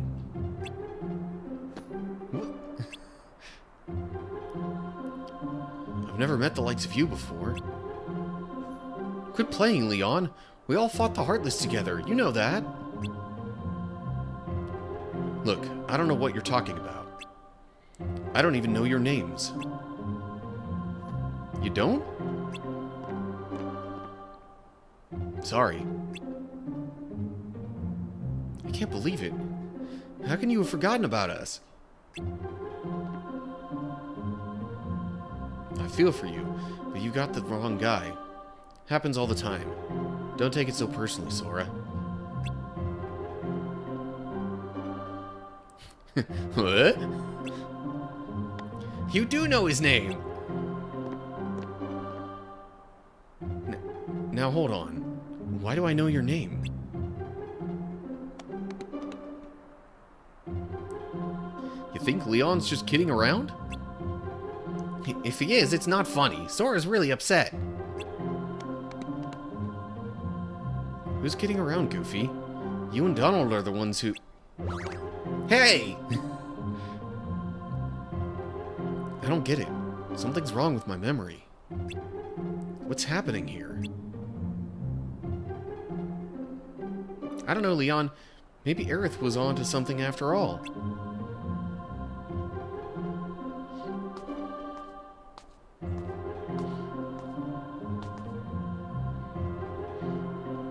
She said she sensed some uncanny kind of power and asked us to look into it. Well, this is as uncanny as it gets. Maybe you should take Sora to see Aerith. Yuffie, you know my name? Or I guess that was a, you know my name, not a... Less questioning there. Anyway. Yep. Looks like you know mine, too. You know him? Nope. Total stranger. But I definitely know his name. Strange, yes, but convenient. We can skip the introductions.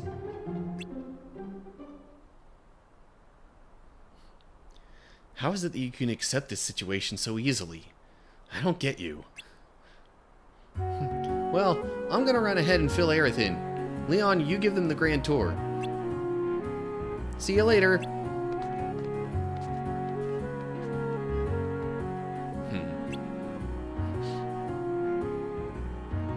I guess it's no use pondering over it. Come on, follow me. But there are Heartless wandering around town. They better teach you how to protect yourself in battle. Are we really about to do a tutorial? Yeah, okay. Oh well, whatever. Hopefully after this I can pause things a little bit. I just looked at my recording time. See the numbers printed on your cards? They range from 0 to 9. Higher numbers mean stronger cards. If you and your enemy both play a card at the same time, the higher card wins. Go on, try it out.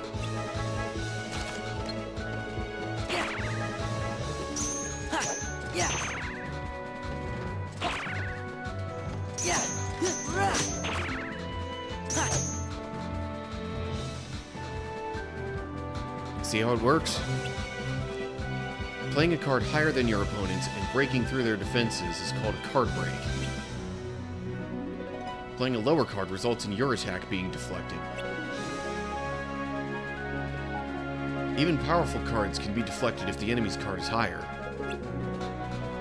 Whoever's on the losing side of a card break is left wide open to attacks. Don't let that person be you.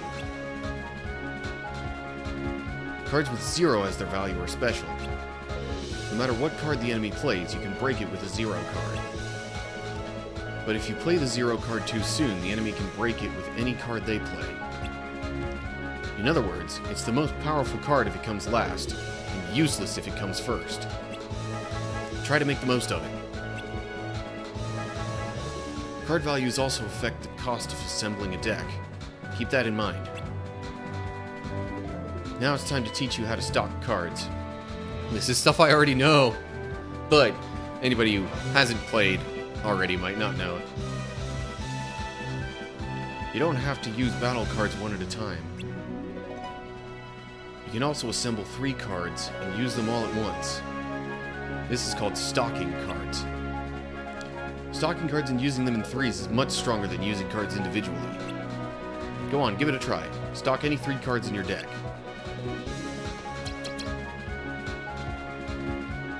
Oh, I just saw left trigger cancels the selected cards. Okay. Some of your 3 stock cards becomes the value you play. The value is usually high and hard to break. The combo attack deals a lot of damage. Don't hold back. Show me what you can do.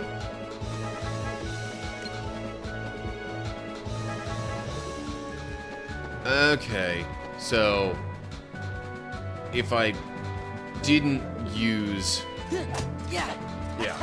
So I need to hit both the bumpers if I want to not use a full stack of 3. Anyway. Combo attacks aren't the only benefit of stocking cards. Choose your cards carefully and you can unleash special abilities called sleights. Is it sleights or slates? I'm thinking sleights because it makes me think of like sleight of hand, but anyway. Sleights come in all varieties, and each has its own unique card combination. You should try it out once you've collected more cards and learned a sleight or 2. But keep one thing in mind. Every time you use stocked cards, you lose the first card you picked. You can't reload it. The lost card won't return until the end of the battle. Relying only on sleights will cause your cards to run out. That means trouble.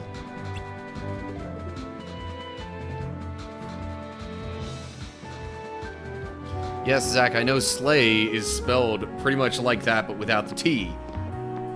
The trouble is... sleight of hand is literally spelled in that exact way. Or at least I'm pretty sure it is. Or maybe it's not. That might not have the E in it, come to think of it. Okay. Maybe it's slate then. I don't know. Yeah, English is weird sometimes. Think you've got the hang of it, Sora? Yeah, more or less. I'll pick up the rest when I fight some real battles. Here, I found this lying around. You take it. Remember what I told you and make good use of it. Simba! And a key of guidance. That was the other key card thing that I needed. Well, another key card that I needed for a different door. Okay, and it pushed me out of that room. That room no longer exists. Alrighty, well. That's definitely long enough for one episode. So, I guess we'll continue with other events in Traverse Town and maybe beyond in the next episode. But there's still more for the stream, so do not worry. Anyone who is currently watching. English is dumb, and I'm grateful it's my first language.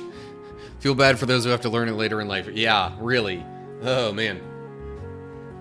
Okay, that really does have me wondering how I'm supposed to pronounce that.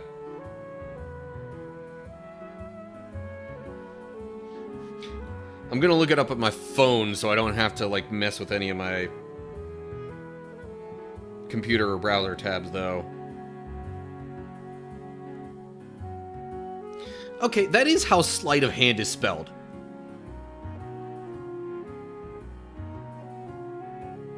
And it doesn't give me the phonetic spelling when I look it up on my phone. Why doesn't it do that? Also, apparently there's a movie by that name. What? Slight pronunciation. Yeah, slight. Okay. I was right.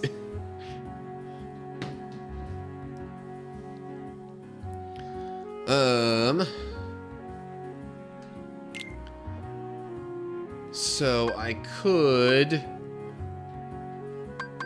replace some of these cards. Now I think as long as I'm under the card point limit, I can just add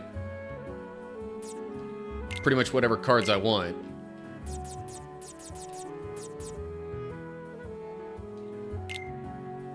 Yep. I don't know if I want to add a 1 like that. So it's like slight, yeah. That I literally looked it up and it spelled the pronunciation of it S-L-I-T-E, just like you did there, Zach.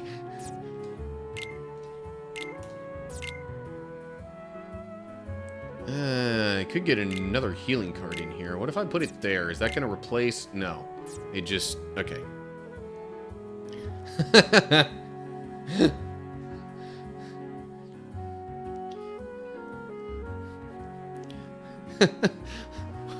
My brain just went to the... corporate needs you to tell the difference between these two pictures. And they're the same picture. I don't necessarily want to add too many, like, low-cost cards in there. Although I might swap, well... I might ditch the 1 and put a 4 in its place. Alright, well, looks like we got an ad break coming up here in a little bit. I might as well go ahead and run that while I'm just taking care of, menial tasks like editing my deck and going back to find a save point. So, see you on the flip side. At least those who are on Twitch. And, you know, aren't... Twitch subscribers. But anybody who's watching on YouTube, it makes no difference to you. Also doesn't make any difference to Twitch subs. So, Anyway. Okay. I generally feel comfortable with overwriting that save slot. Level 5 now.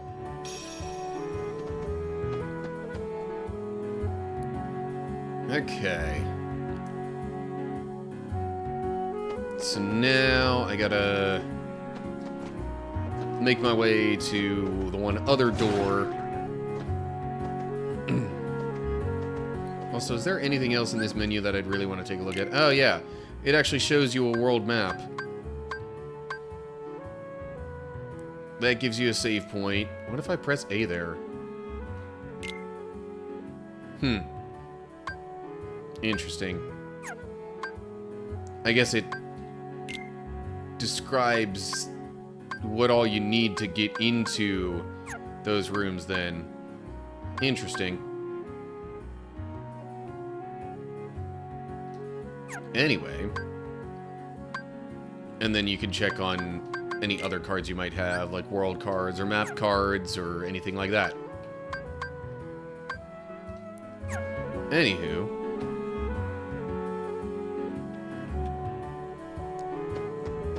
This, I'm fairly certain, is where I am supposed to go next. And I will resume recording when I get to the door there. Or I suppose just before going through it. Okay. And recording is back on.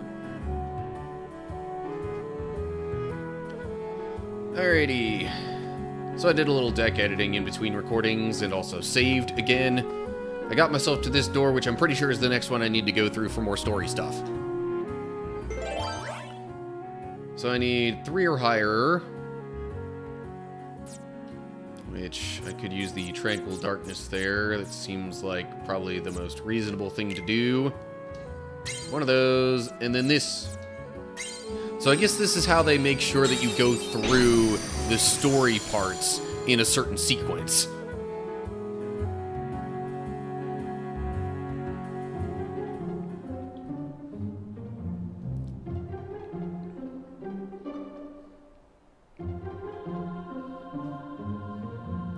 Aerith, have you forgotten me too?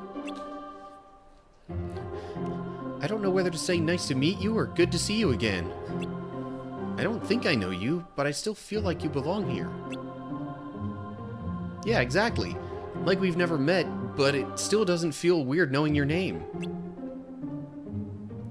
But I'm telling you, we have met. We took on the Heartless together. We were a team. It feels like you're right, but I can't remember. Then I guess you won't remember what you told me. In Hollow Bastion, when I sealed the keyhole. We may never meet again, but we'll never forget each other. That could just be a thing that he says, though. Like, you don't give him the start of it if you really want to test him like that. See, you do remember. He's right, Leon. I remember you saying that too.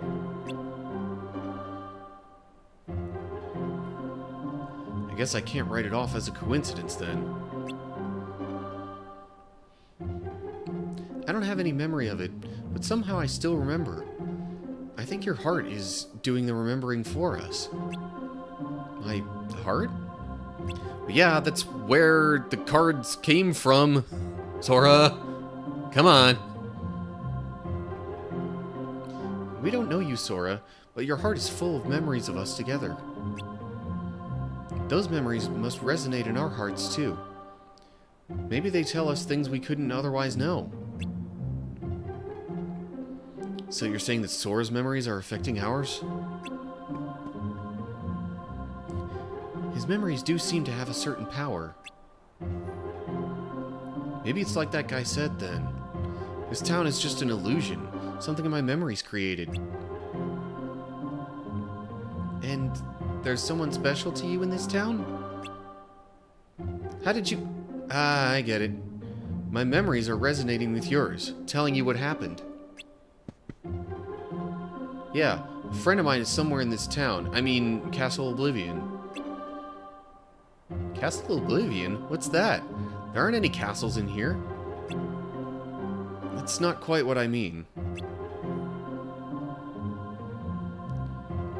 You're still not sure what's going on yourself, right? Right. We just got here, after all. I want to take a better look around. Then go have a walk around town. There are Heartless, but that's no problem for you. So you know I can fight? I can't say I know, but I feel like believing you. Let's leave it at that.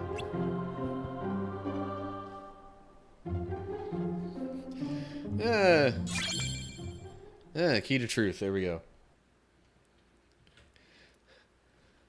I may have said previously that this game feels less cinematic and more gamey than the first game, but there's a lot of dialogue going on so far. More specifically, a lot that I have to read.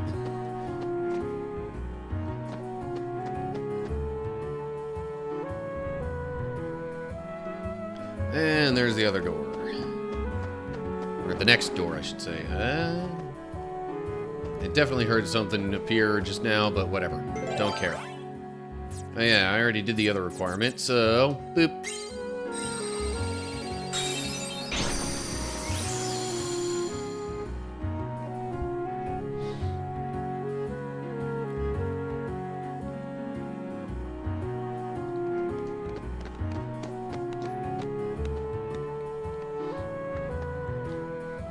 Well, what do you know? It's Sora. Wait, what am I saying? I don't know you.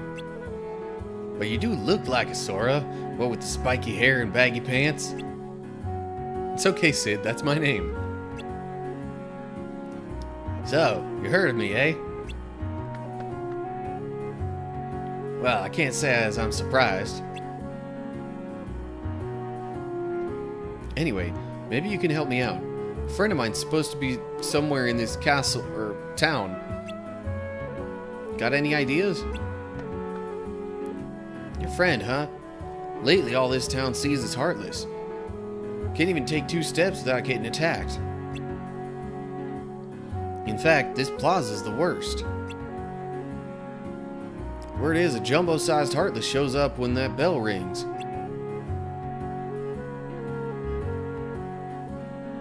If you value your hide, you'll get out of here while the getting's good.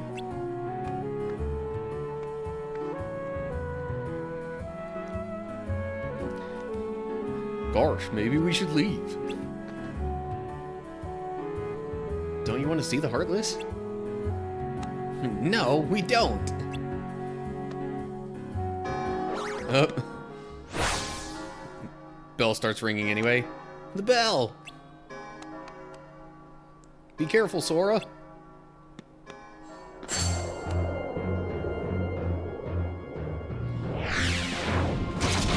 Hey. And of course, the traditional Traverse Town boss, the Guard Armorer.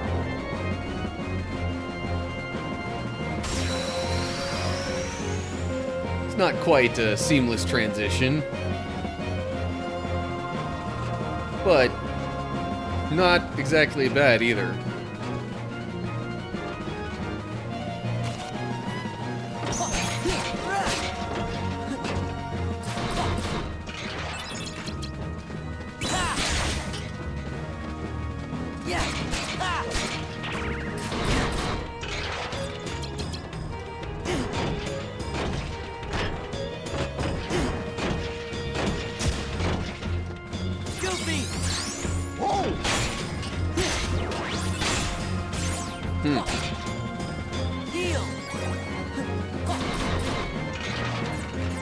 Okay, let's do Donald, Simba, and Blizzard here. Ouch.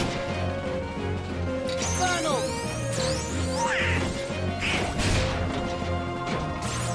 Courage!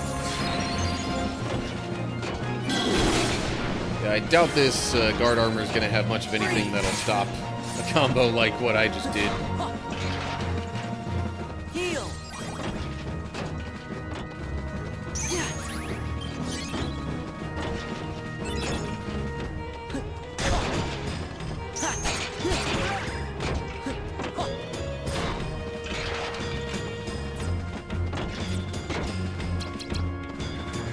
Ow.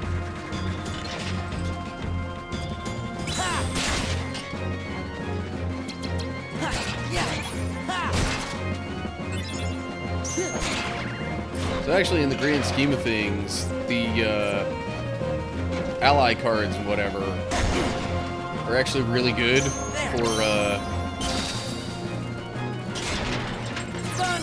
doing combos and stuff.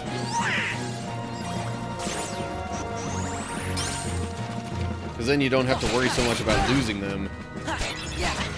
Because they kind of disappear after use anyway. Like, you can't recover those ones. Goofy! Oh!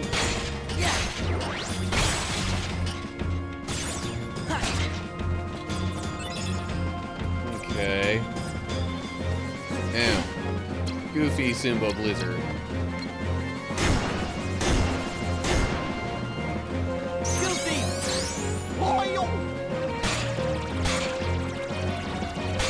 Camera angle isn't exactly great. Freeze! But whatever. Heal! Healing.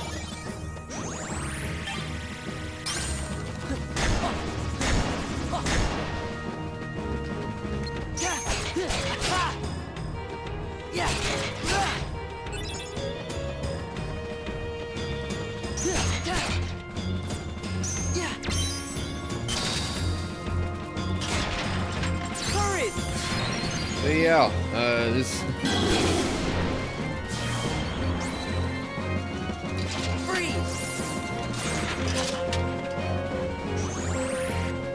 pretty much how the game works, even with boss battles. Ow. Okay. I literally only needed to hit it one more time. Come on.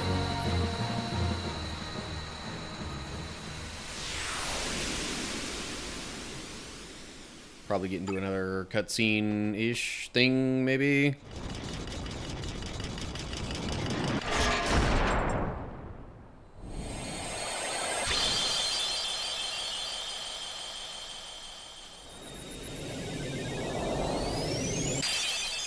But of course, Sora's memories of Traverse Town would bring back the boss from it. Guard armor.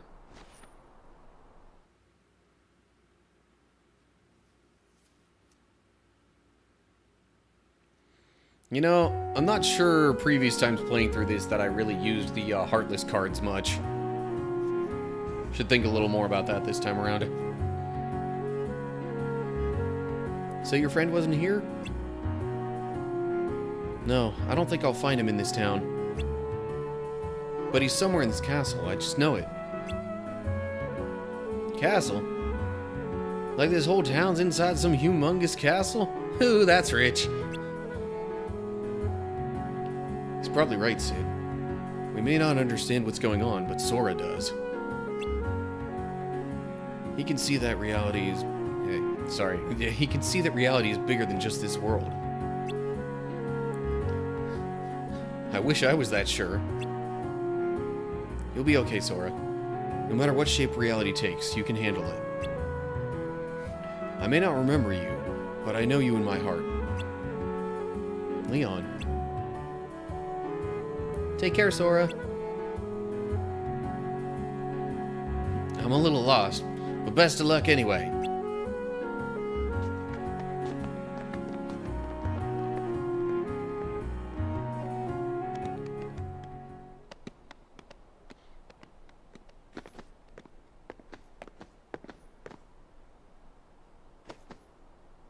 What's up? I don't have all the answers, but I had to tell you something. Your memories created this town, right? And that's what the guy who gave me the card said. If that's true, then this town is just a figment of your mind, and so are we. But you can't be a figment. You're standing right here. The town is here too. But I'm not really me. I don't remember the things I should, and I sense things I shouldn't. Sora, beware your memories. In the journey to come, you'll be faced with more illusions. Sometimes the shadows of your memory will deceive you, try to lead you astray. So, what exactly does that mean? I'm sorry. I'm just another illusion. The truth is out of my reach. Don't say stuff like that. It's depressing. Stay strong, Sora. Don't let the illusions distract you from what's truly important. Okay. Sora! Are you ready to go?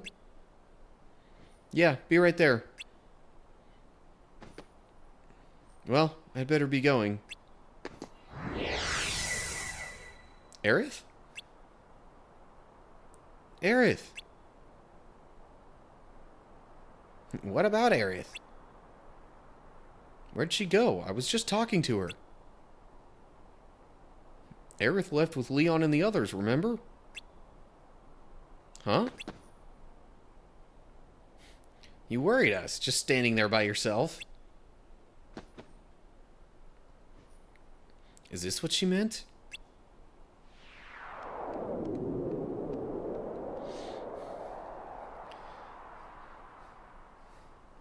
So it's also interesting how this is like an early way of establishing just the, I guess, the broader significance of hearts and memories and how all that stuff's connected and how those bonds all relate to each other. So where am I right now? World map. Okay, put me there. If I go that direction, it would just give me another room. I think that'll lead to, like, some extra stuff. I might be able to go through it. Good grief. Need a card with a 9 or higher. I mean, I could do it.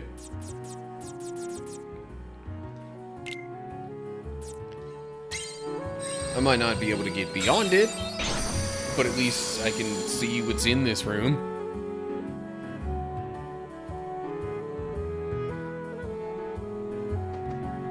I bet you aside from this, there's just like a bonus room past it or something. That would, like, I don't know, give me more stuff. You know, like extra secret stuff that you wouldn't normally get.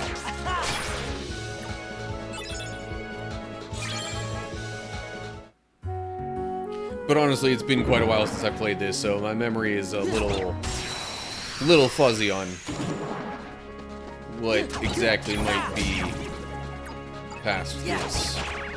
Now, fine. Be that way. Premium room. Okay. Well, that didn't work.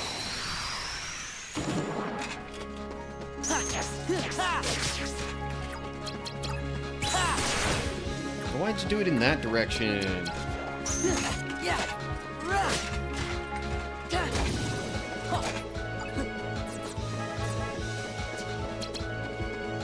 Courage!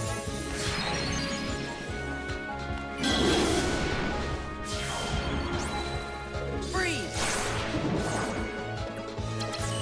Heal!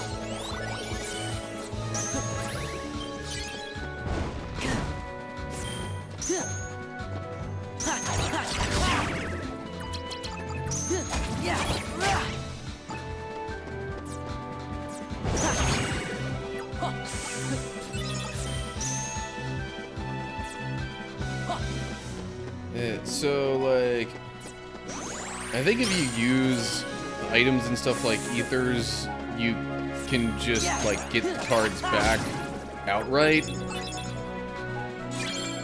As opposed to potentially losing some of the ones from, you know, the normal recovery method that you do whenever you, like, combine them.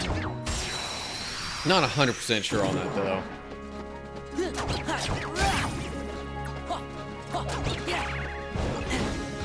Fine. Stagnant space.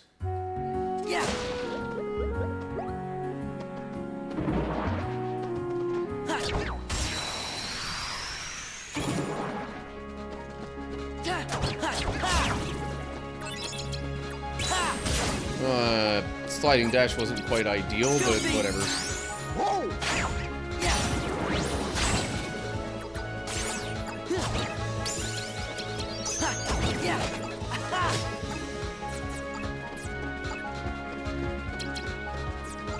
Power!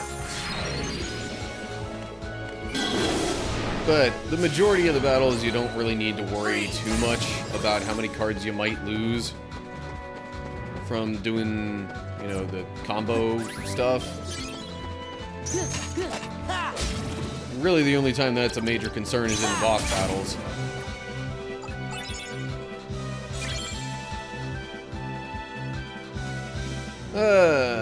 Let's see here. Which did I do more recently? I think I did the card points last time.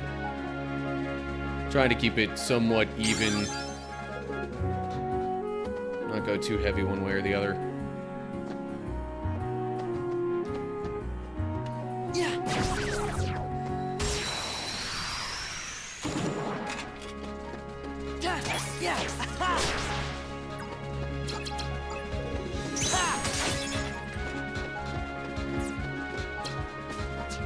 Actually, wait, no.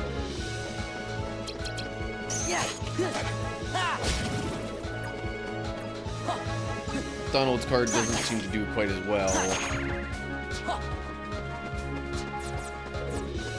You know what? But if I pair him up with Simba and Blizzard, then maybe, you know, he'll not just be healing a bunch. Courage!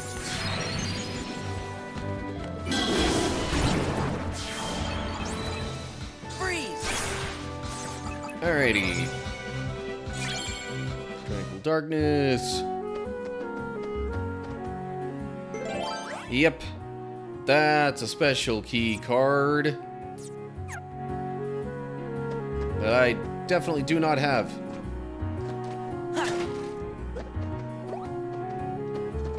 Yep. Okay.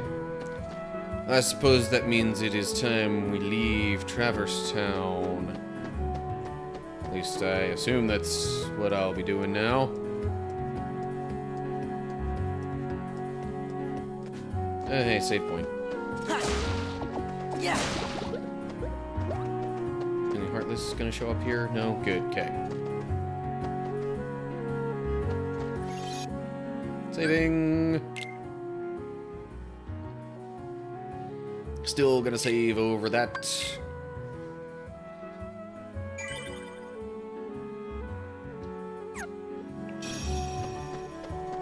Maybe after completing this world, I'll start a different save slot.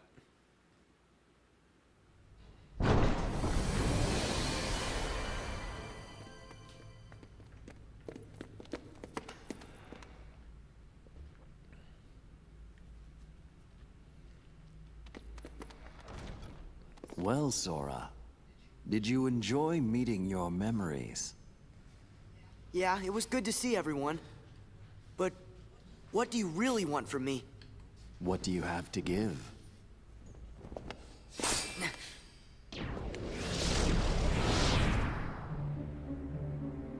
Hello. What do you want? No hogging the hero.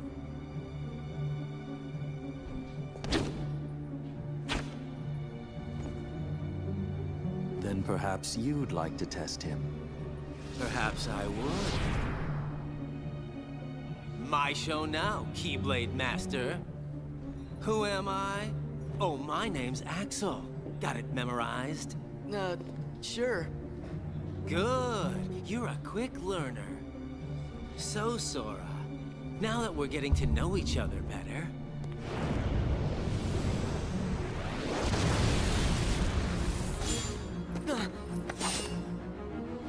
don't you go off and die on me now. Okay, fighting time against Axel. Yay. This one is probably going to be a little tougher.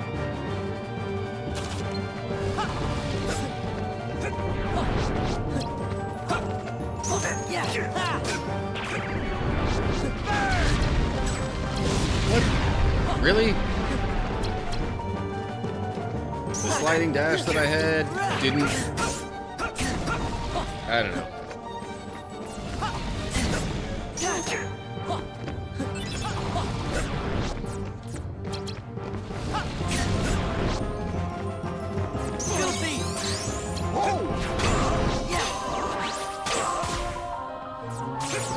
I could do with some healing. Come here, I'll make it all stop. Courage!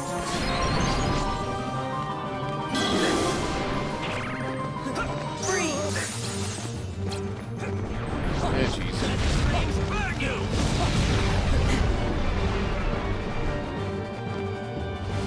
Oh, that was canceled out. Come here.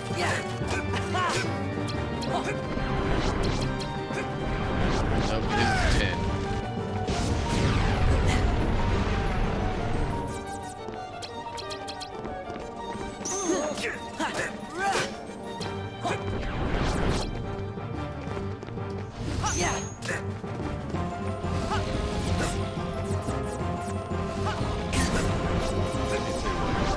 Do 2 there. And then, yeah. Come here, I'll I'll make it all stop. And of course, he comes in with something bigger and interrupts him. Fine. Heal! There!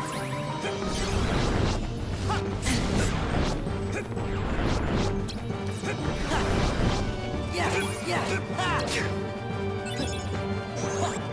Pluto? What's Pluto do? Hurry! Come here. I'll make it all stop. Oh, Pluto just, like, finds health and movement points, okay.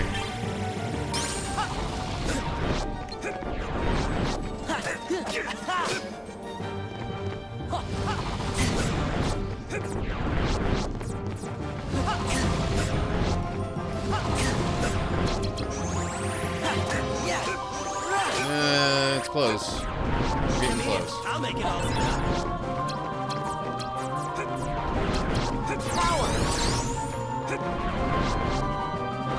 Unless it comes up with a 0, he's not going to interrupt me. I guess if you've already gotten, I guess if you've already had Pluto find something, he's less likely to find more. Alrighty. Axel defeated.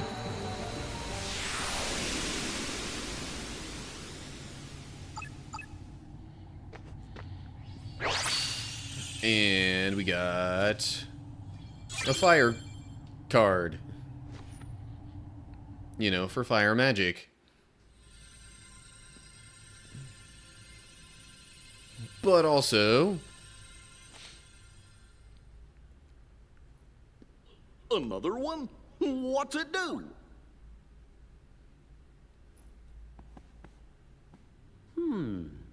Kind of looks like the card you used when you made Traverse Town. Then I guess we're gonna need it to keep going. That's right. Axel!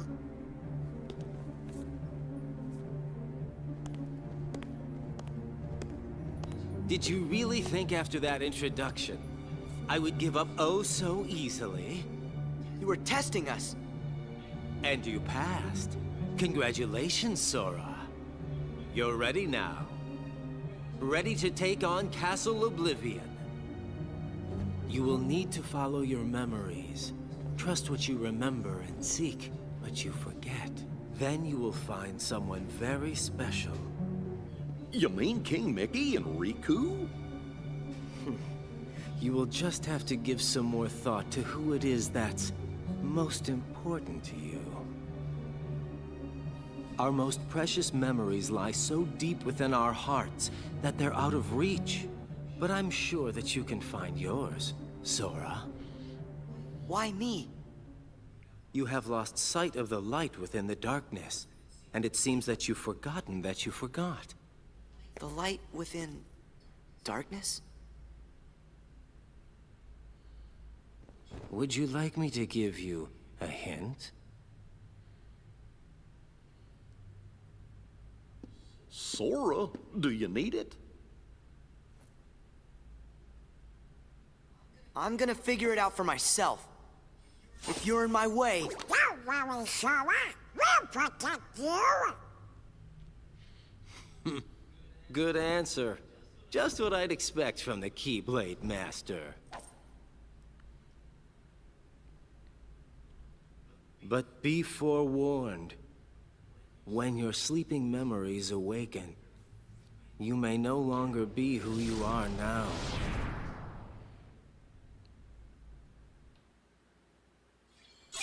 Whoa, okay.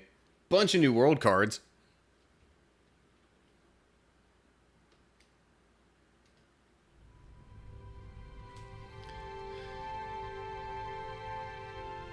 Also, it's one of those things where it's like, I can't really remember the way the story goes well enough to say if that's just Axel trying to kind of like mess with Sora's head a little bit and make him think that there's something there that isn't, possibly trying to lead him towards thinking a certain way, or if that's actually just like how, or like if he's actually kind of trying to help Sora there.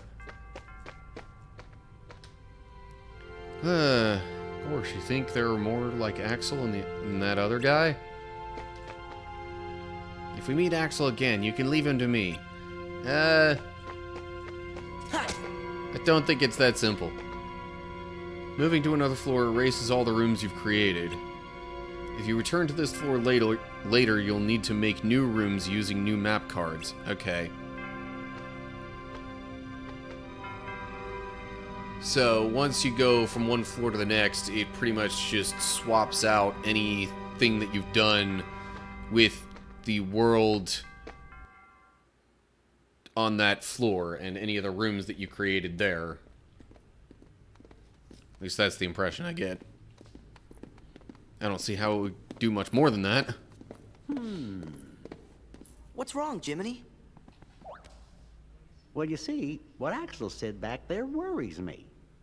What could he have meant by, you may no longer be who you are? I may no longer be me. How can I be anyone else? Of course. Still, you can't be too careful. Yep. Feels like just about anything could happen here in Castle Castle Oblivion. Oh, yeah. Now I remember. We'll be okay. Whatever it is they're cooking up, we'll be able to handle it together.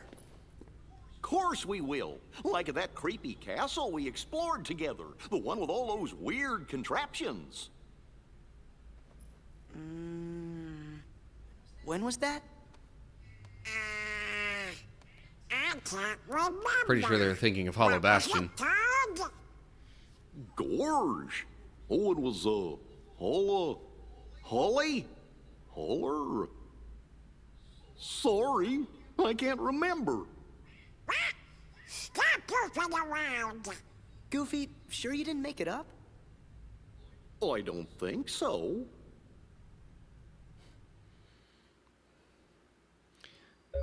Yeah, all this stuff with memories is just so confusing. Oh my gosh, I took like 3 steps. Anyway, the swirling sphere in front of Sora is called a warp point. You can freely move to and from the floors that you've already completed. Stand near it and press Y to open the world warp menu. So that's how you can like go back and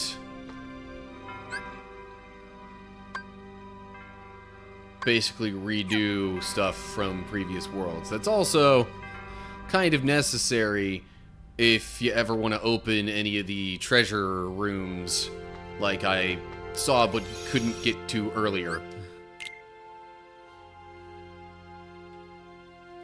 Okay, you know what? Just because I'm in a new floor now, this is where I might start kind of going back and forth a little bit with save files. Okay. Haro Halo? That's funny. Why can't I remember? We'll be here all week if we wait for Goofy to remember. Yep, that's why I'm gonna move on ahead. I guess it doesn't really matter a ton the order that you go through the worlds, because really for the most part I would think the difficulty of them comes more in the like room cards that you use, although maybe that's not completely accurate. I guess I'm gonna try and like kind of stick to Kingdom Hearts 1 order, maybe.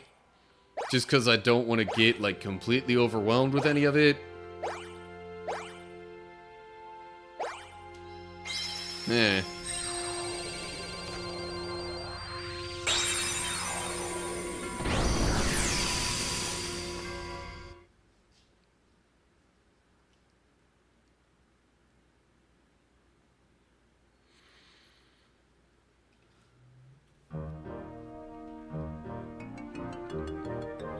Yes. My favorite forest. Hey, somebody's coming.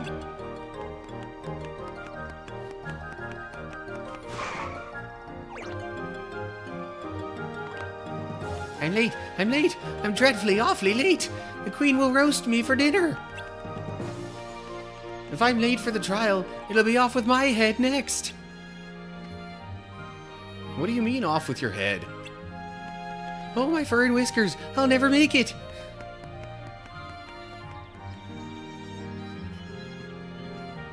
Off with his head? For such a peaceful looking place, it sounds pretty dangerous.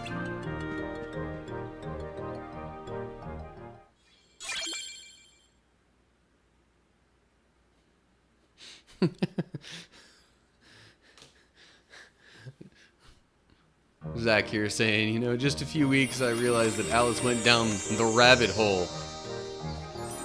Yeah, like... according to the story, quite literally. But of course, there's more to it than that. It can't just be as simple as it looks. There's got to be some sort of metaphor in there. Goofy! Whoa!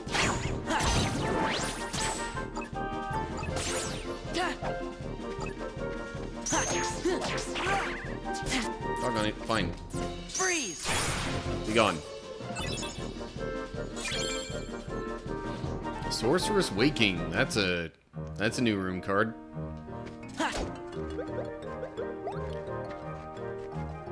Okay. What is this? Nothing.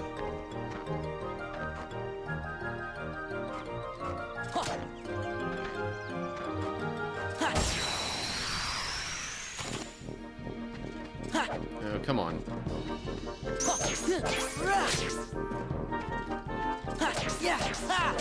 Yeah, even the shadow enemies are a little bit stronger than before. Okay, please don't just come in and heal. Alright, well, he didn't do that, so... Oh, come on. There. Oh, geez. More stuff. Oh, yeah, you can, if you think a battle's too tough, escape a given room.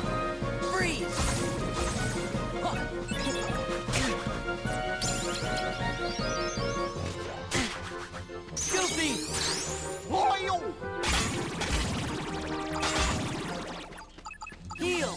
I definitely think Goofy's tornado attack is a bit better than, jeez.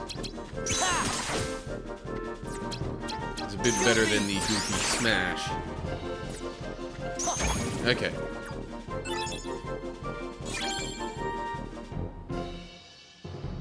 Oh, hey. I could learn a new sleight. And yes, we seem to have established that that's how it's pronounced, is slight, not slate. Or learn Stun Impact. 3 attack cards at the same type, total value 20 to 23. Stun surrounding enemies with a single attack. Seems pretty powerful, alright.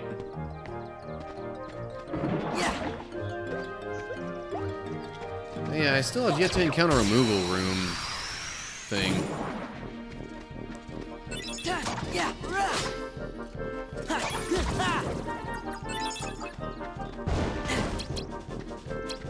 Magic level 2.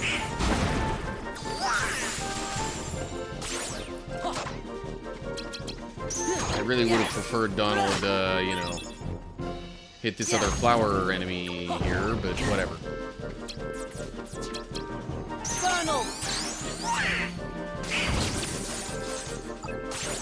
Courage!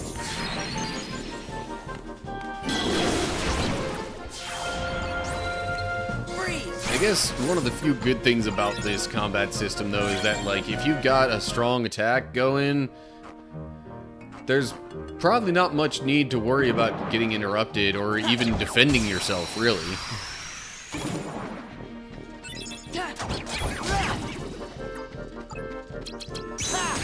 Hey! That was nice.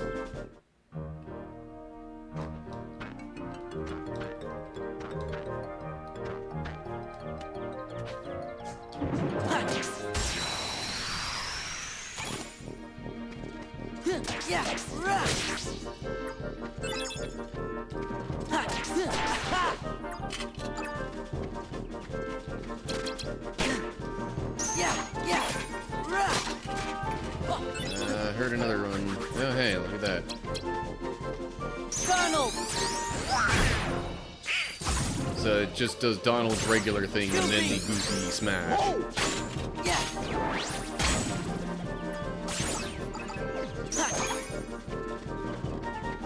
I heard a thing for a card.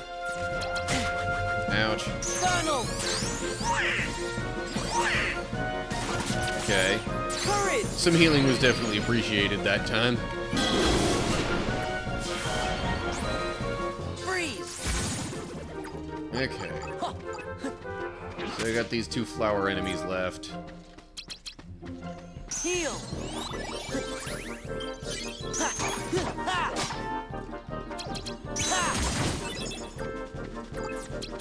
Donald! Okay. And another level up. I think I'm looking for a card point boost.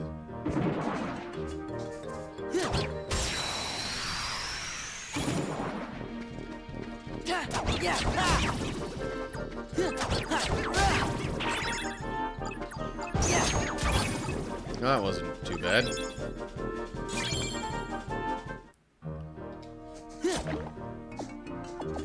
And what does this give me?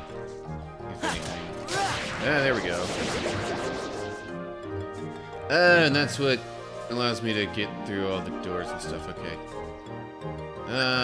What kind of map cards do I have? Okay, I do have that. So I could probably just go straight through here. I gotta imagine that would be the first one. No, it's not. Never mind. That is, in fact, the third one. Maybe this one over here. Yeah, okay. So I need a green card and then the key. Tell you what, I've got 3 of these, so I'll use the 1. And there we go.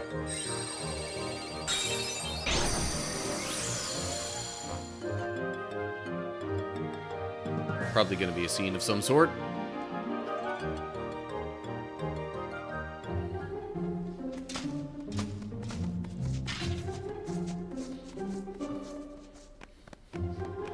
This looks real familiar.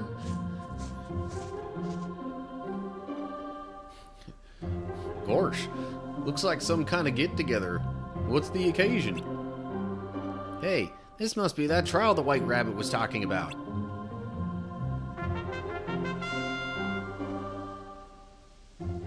Alice, do you understand the charges against you? Of course not. I've done nothing wrong. Feigning ignorance, dear. You are charged with aiding the creatures who... aiding the creatures called Heartless who threaten my kingdom. Fiddlesticks, where's the evidence? The evidence is... I forgot. That's the evidence. Because you, Alice, are the one who stole my memory. We can't rid the kingdom of Heartless until we get Her Majesty's memory back. This is a serious crime. This is so unfair. So what if you're a queen? Don't blame me just because you can't remember things. Such insolence. You're talking to the Queen of Hearts. And to think I might have let you go had you apologized straight away. What a brazen thief. Who's the brazen one? Sora? The court has reached a verdict. Off with her head! Hold it. This trial is a farce. You should investigate people, yeah, you should investigate before you arrest innocent people. Man, I had this trouble earlier today. I'm trying to read things quickly, and it's making it worse for me. Anyway. What is the meaning of this? How dare you suggest Alice didn't steal my memory? I suppose you know who the real culprit is, then? Huh? Speak, or it's off with all of your heads. Now out with it. Who's the thief? I'm the thief. Say that again. Gosh, really? Of course not. But what else am I supposed to say? This is really screwy, Sora. Guards, seize them all! And that means it's fighting time.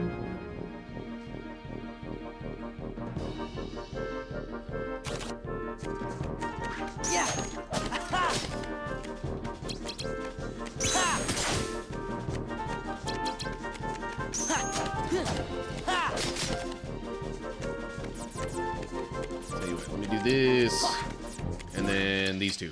Power! They were not anywhere near me Freeze! when Simba did his attack. Yeah!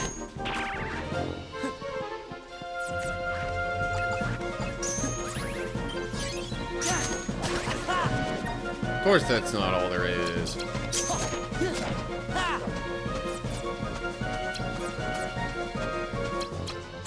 Yeah, that wasn't a particularly strong combination. Ouch. Alright, the red cards seem to be a bit stronger and, like, have better attacks and stuff. Higher value cards. Oh, jeez, I need to heal big time. Heal! Courage! Might as well get me a big combo to go with it. Make sure that I get to heal there. Freeze! Power! Alright, there we go. Pluto, find me some good stuff. Jeez, there's still more?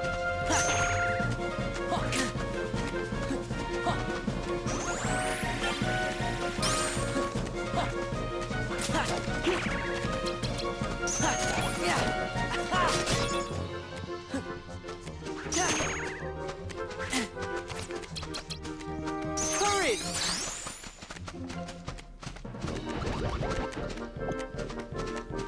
Yeah, I guess if you use Pluto more than once, he's not gonna find anything more on the subsequent attempts.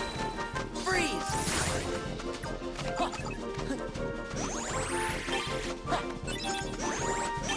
Ow. Ow. Stop it.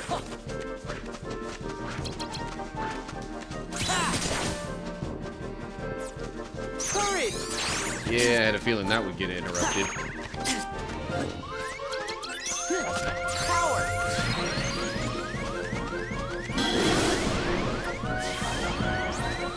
Freeze! Really? Come on. Courage! Maybe Pluto will still find something now? Oh, cards. That's not really what I expected, but good grief. Okay, let me heal, and then, poof, man. Tightrope walker. Replenish HP when you have less than 5%. Hopefully this is the last. Okay. Whew. That was closer than I was hoping for.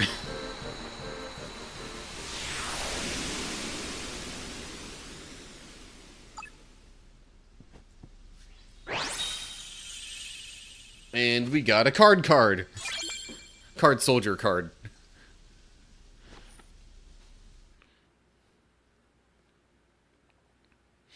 Maybe I do need to think about integrating some of those into the deck, too. At least if they have decent values. Phew. Wow. Where's Alice?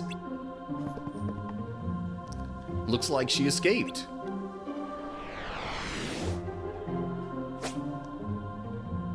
Perhaps she did, but you won't.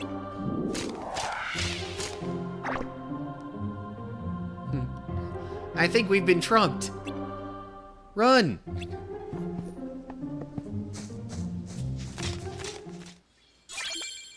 Key of guidance. Alright.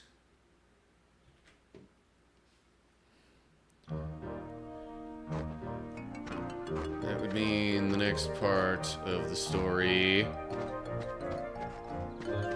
needs to be found elsewhere.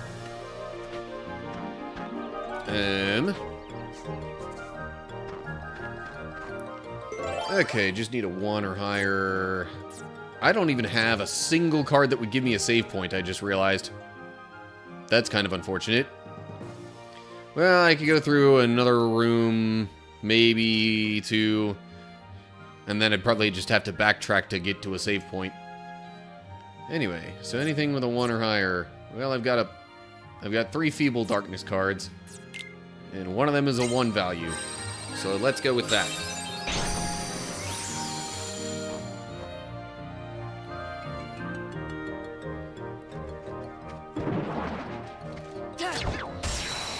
Of course, I didn't read the description as I was... Like, does it actually just leave the Heartless in the room weaker? Kinda seems like it.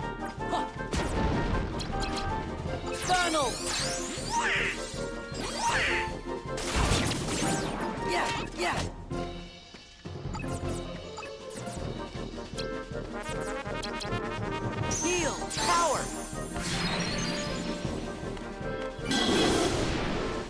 Pretty sure if I let these little trumpet guys go, that they, like, summon other Heartless, which is not a good thing for me.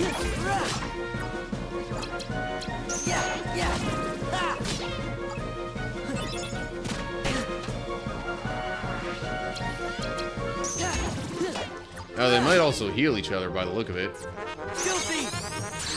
Loyal! Oh, yes.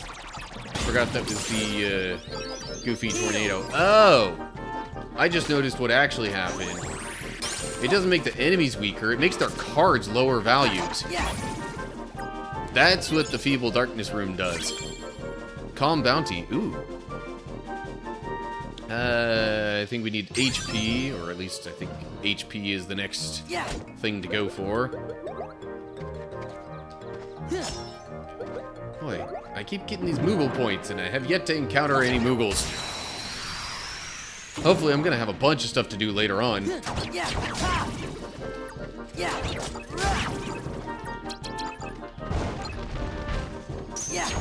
Okay. Oh, Moment's Reprieve, look at that. Save point card. Not that I'm necessarily inclined to use it right away. What the... Come on. There we go. At this point, I'm like, I don't even care that much if I actually end up getting the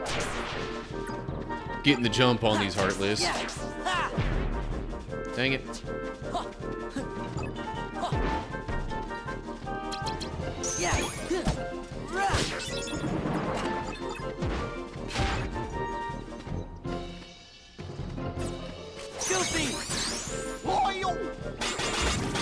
Oh yeah.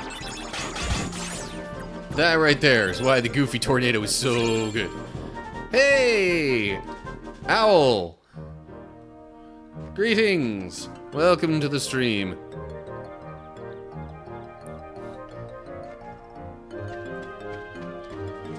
It's just...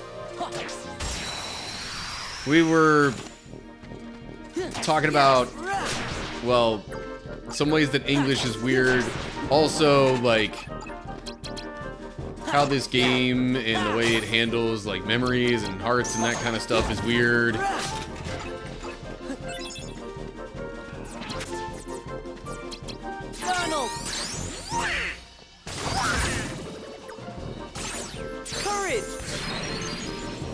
But I think we're past a bunch of that now. Freeze! Donald! Donald, I didn't need you to heal me Heal! when the other two cards were also healing cards. Yeah! Donald!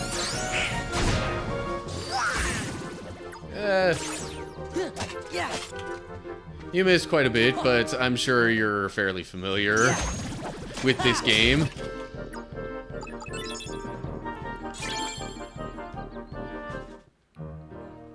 Although you did also miss the Bible study, so, you know, there's that. Oh, geez. There's more up here. Honestly, this is probably the last room I'm gonna do in this particular recording. Yeah! Goofy! Very frustrating game, yeah. Moogle Room. Haven't had one of those yet. Yeah! But I don't know for sure if I have the appropriate amount of time for that. Actually, give me a sec. I'm just snoozing the ad break for right now. Goofy!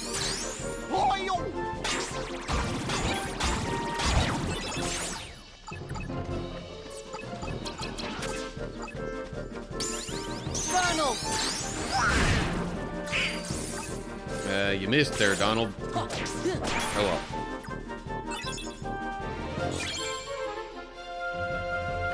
I'll go with another card point boost. Okay. And I think that's kind of all the more progress I'm gonna make for the moment. I think from here I'll just sort of backtrack to the previous save point.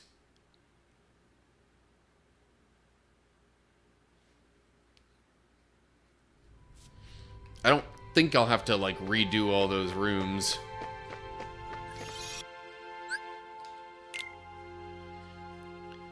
So, I suppose that will do it for any progress making in this game for now. And that actually does also apply to the stream, not just the recording. There might be a couple of other little things I'm going to take a look at, but otherwise, yeah. Kind of intended to miss the Bible studies part, fell into a YouTube spiral.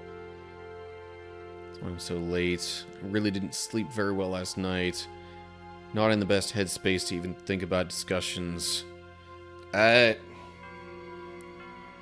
mean, look, things happen sometimes, and that can, you know, put us in bad moods and stuff. That in and of itself isn't the worst thing ever. Just, it does become a bit more of a problem if we end up, like, staying there, though. So, I do hope you get to feeling better soon. Yeah!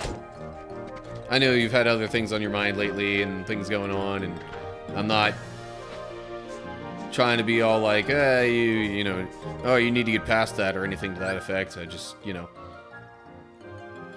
I wanna be here to help, you know, whatever way I can, encourage you however I can, and, you know, if you need to talk about stuff, I'm here. And if I'm not here, you've got the Discord. You can find me there. Anyway, okay, time to review my decks.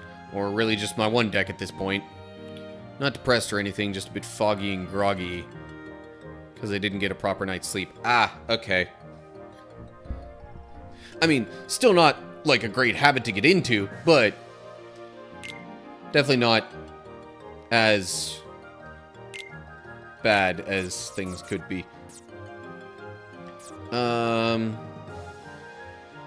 Tell you what, I'm kind of leaning towards maybe actually moving these healing ones to like after and that. Moving some of that stuff to after the ah,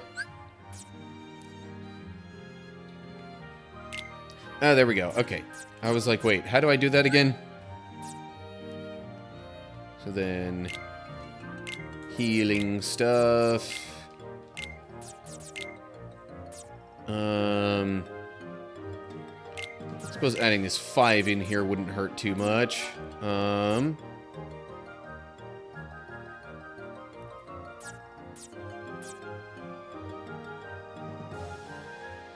I could replace a 2 with it, or I could just kind of add it in there, I guess.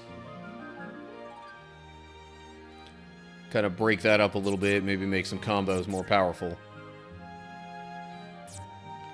So I guess these cards don't necessarily have number values. Or do they? I don't know. Zach says, I had that the other night. I was up until 2 a.m. working, and then my 3-year-old son woke up at 2:30 and wouldn't sleep. Oof.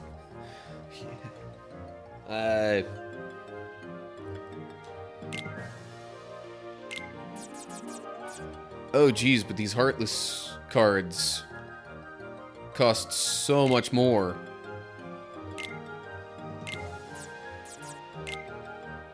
I'm actually over the allowable point value. Oof. Okay. Then I'm gonna say forget those for the moment, maybe? Especially because I would like to add this back in.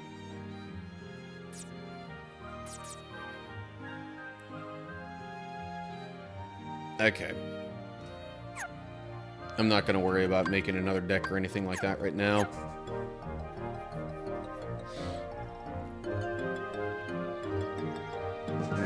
I feel right now, game watching and talking is fine, but if I tried listening to something like Bible content, my brain wouldn't process it all. Got about 3 hours sleep, and then remained in between awake and asleep. Apparently I was like that a while, because I caught a glimpse of the clock, heard my mom come home from shopping. It was a whole hour after the time I saw. Then when I fell back to sleep, I wasn't fully asleep.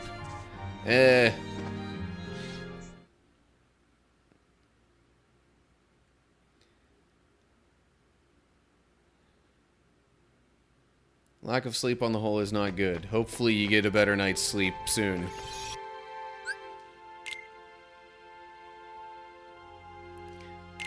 Anywho, so I suppose I could do some more rooms that just, like, don't advance any story stuff, now that I think about it.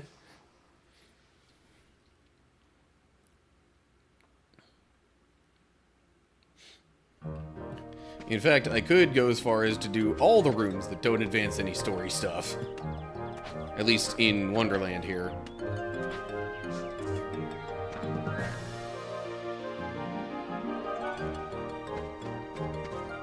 Boing. Which way to go? What's the world map looking like? I feel like I could go pretty much either way. Alright.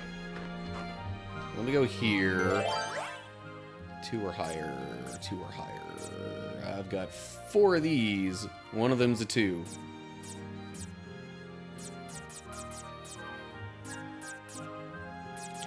I don't necessarily want to do either the Calm Bounty or the Moogle room, since I haven't done those yet in the playthrough. I would like to actually have those shown within a recording.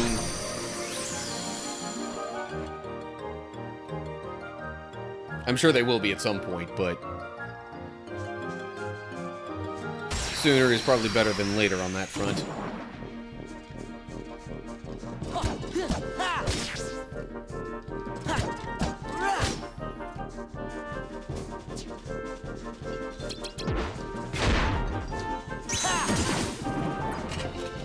Oh, jeez.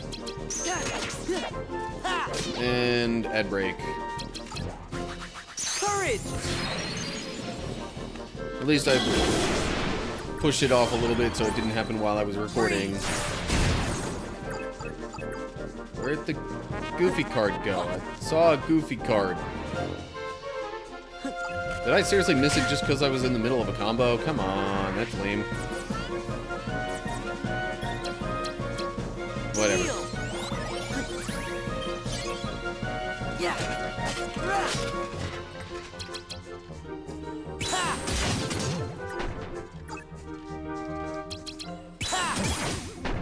Was not expecting that sliding dash, but okay.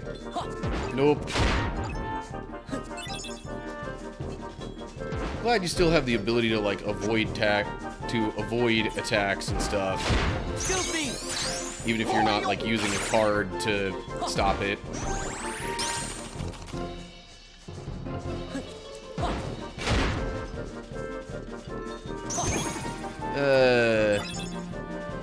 Game is so dated in that it didn't age well.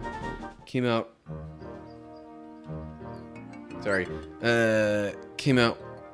when it was the massive hype of Pokemon cards. Then so many franchises were throwing out their own trading cards. Literally hit send as the ad break kicked in. Yeah. The popularity of Pokemon cards and the like definitely influenced a few decisions here and there. That was a terrible attack to use in that situation. You know, with flying enemies. Power!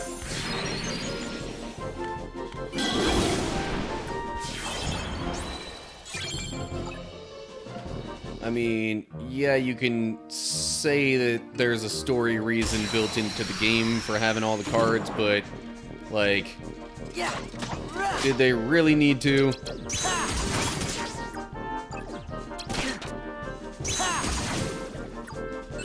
Starting to think maybe I should put that 5 at a different spot in the deck. Not that the sliding dash is terrible, mind you, it's just... It's more so good just because of the card combo than it is the actual, like, attack.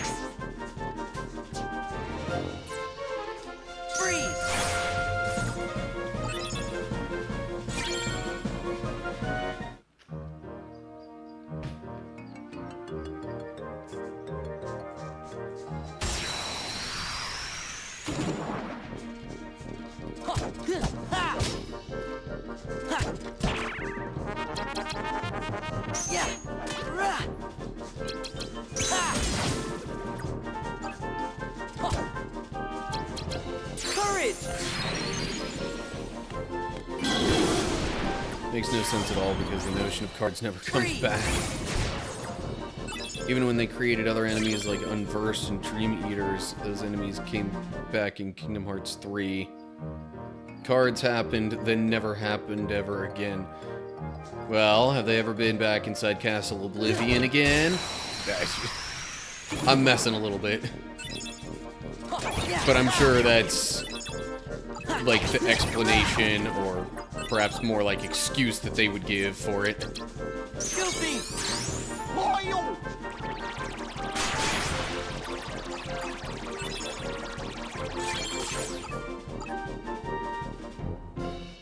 Ah, Jake, you're still here. It's going alright. I've made as much story progress as I plan to in this stream, but, you know, made it to Wonderland, and at least got to the initial part with, you know, Alice's trial and that kind of stuff. No, I just got here, but I'm glad they never brought back cards. Yeah, no. It's definitely something that the series could do without any more of. Okay, once again, I need a 2 or higher. Let's see. We got. Yeah.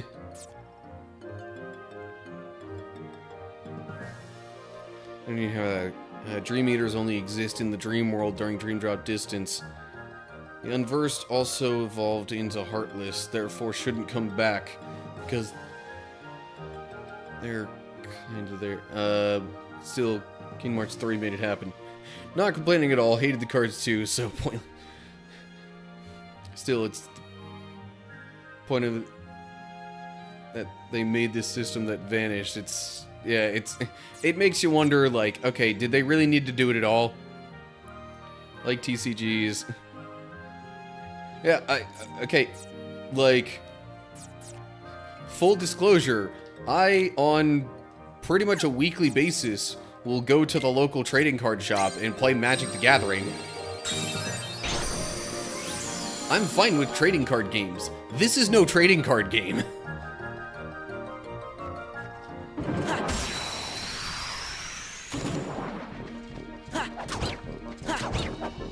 Oh my gosh. So many attacks missing. Okay, well that was just because it was sliding dash against an airborne enemy. Whatever. Okay, whatever. Enough messing around.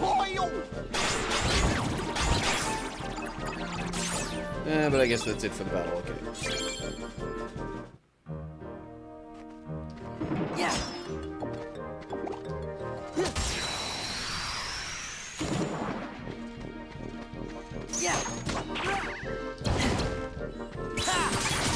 These flower enemies are quite the nuisance. Their card strengths are needlessly high.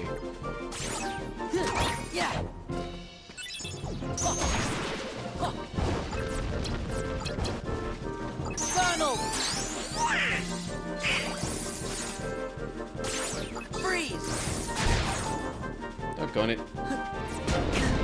How is so much of my stuff missing right now?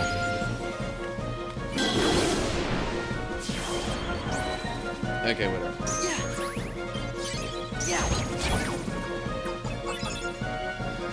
How have I been doing my level ups? You have a system or just what you feel you need at the time?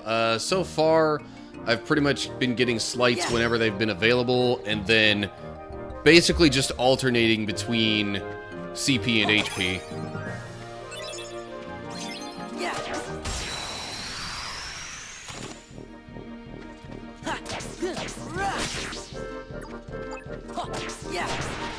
And of course, there are still more enemies.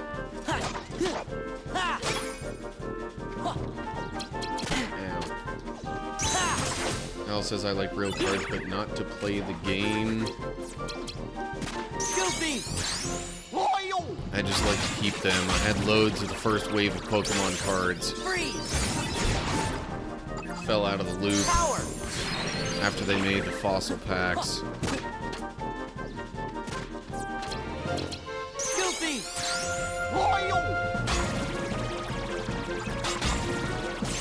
Had a whole bunch of Lord of the Rings, some Magic the Gathering too. What the? Oh, jeez. Wasn't expecting that attack.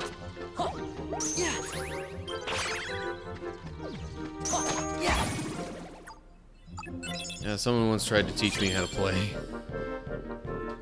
I will admit, Magic the Gathering is definitely not the easiest one to understand.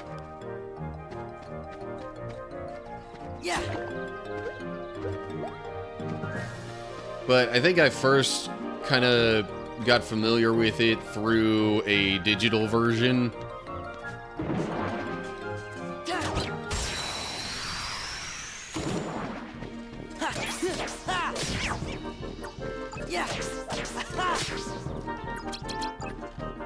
No, I do not want sliding dash. Give me Goofy and then I'll... Well, that didn't quite work out the way I hoped. But whatever. No, sliding dash isn't gonna help me against one of these enemies. Fine. Power! Probably shouldn't have loaded the fire there, but meh. Like, hopefully this enemy will be gone before that's a problem.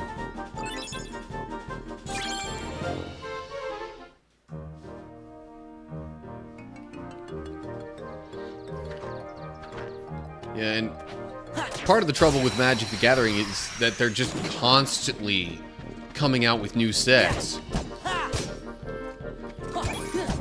And you might think when I say that, that it's like one set a year or something. No, no, no, no, no. They come out with like, usually I want to say 4 sets a year. Goofy!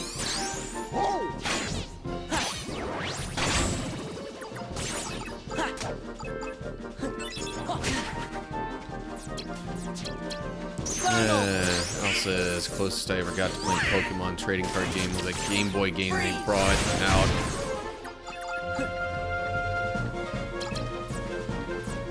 Heal! Power! I just managed to stumble around. Anyway.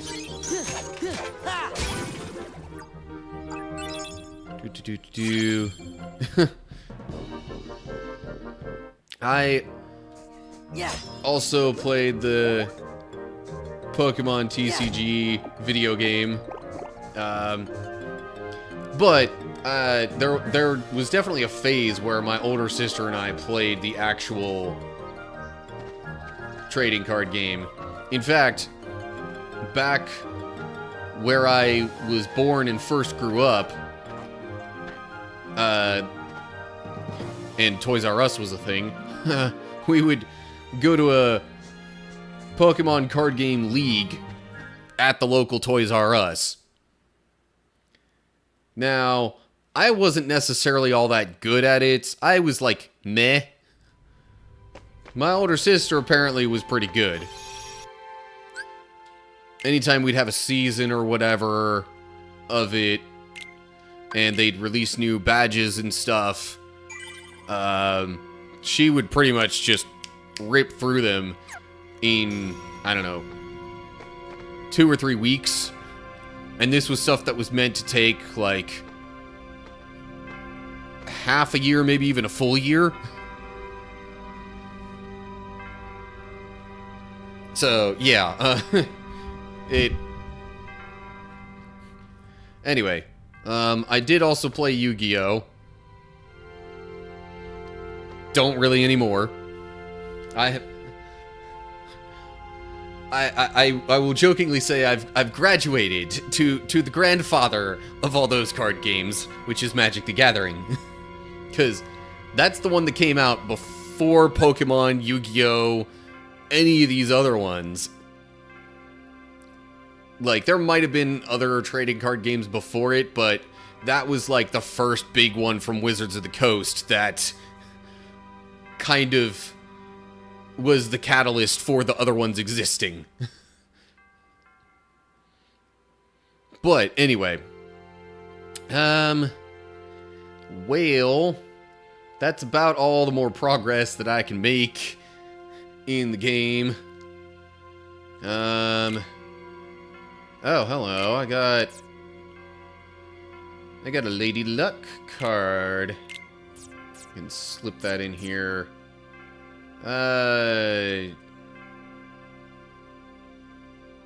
Somewhere around the 5. Make me not have so many sliding attacks. Alrighty. But that means I gotta save one more time. Anywho. Alrighty. I don't know why it, like, does an extra pause there of, like, checking the save data or whatever after you save it. Anywho. Okay. So that is going to do it for me this evening. I appreciate y'all watching. I'm gonna find somebody to raid while I wrap things up. And good grief, that difference in screen brightness right there. Really apparent. Doop-a-doop-a-doo. Okay. I have an idea of raiding somebody that I was maybe kind of sort of thinking about raiding the last time that we raided Empress Chronicle. She's currently playing Hogwarts Legacy, this person that I'm thinking about raiding. So anyway,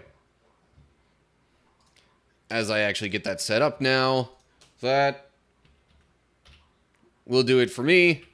I hope you're all doing well. Hopefully I'll see you soon for another live stream or anything like that. But, yeah. Whatever ends up happening. Till next time. Stay cool, everybody.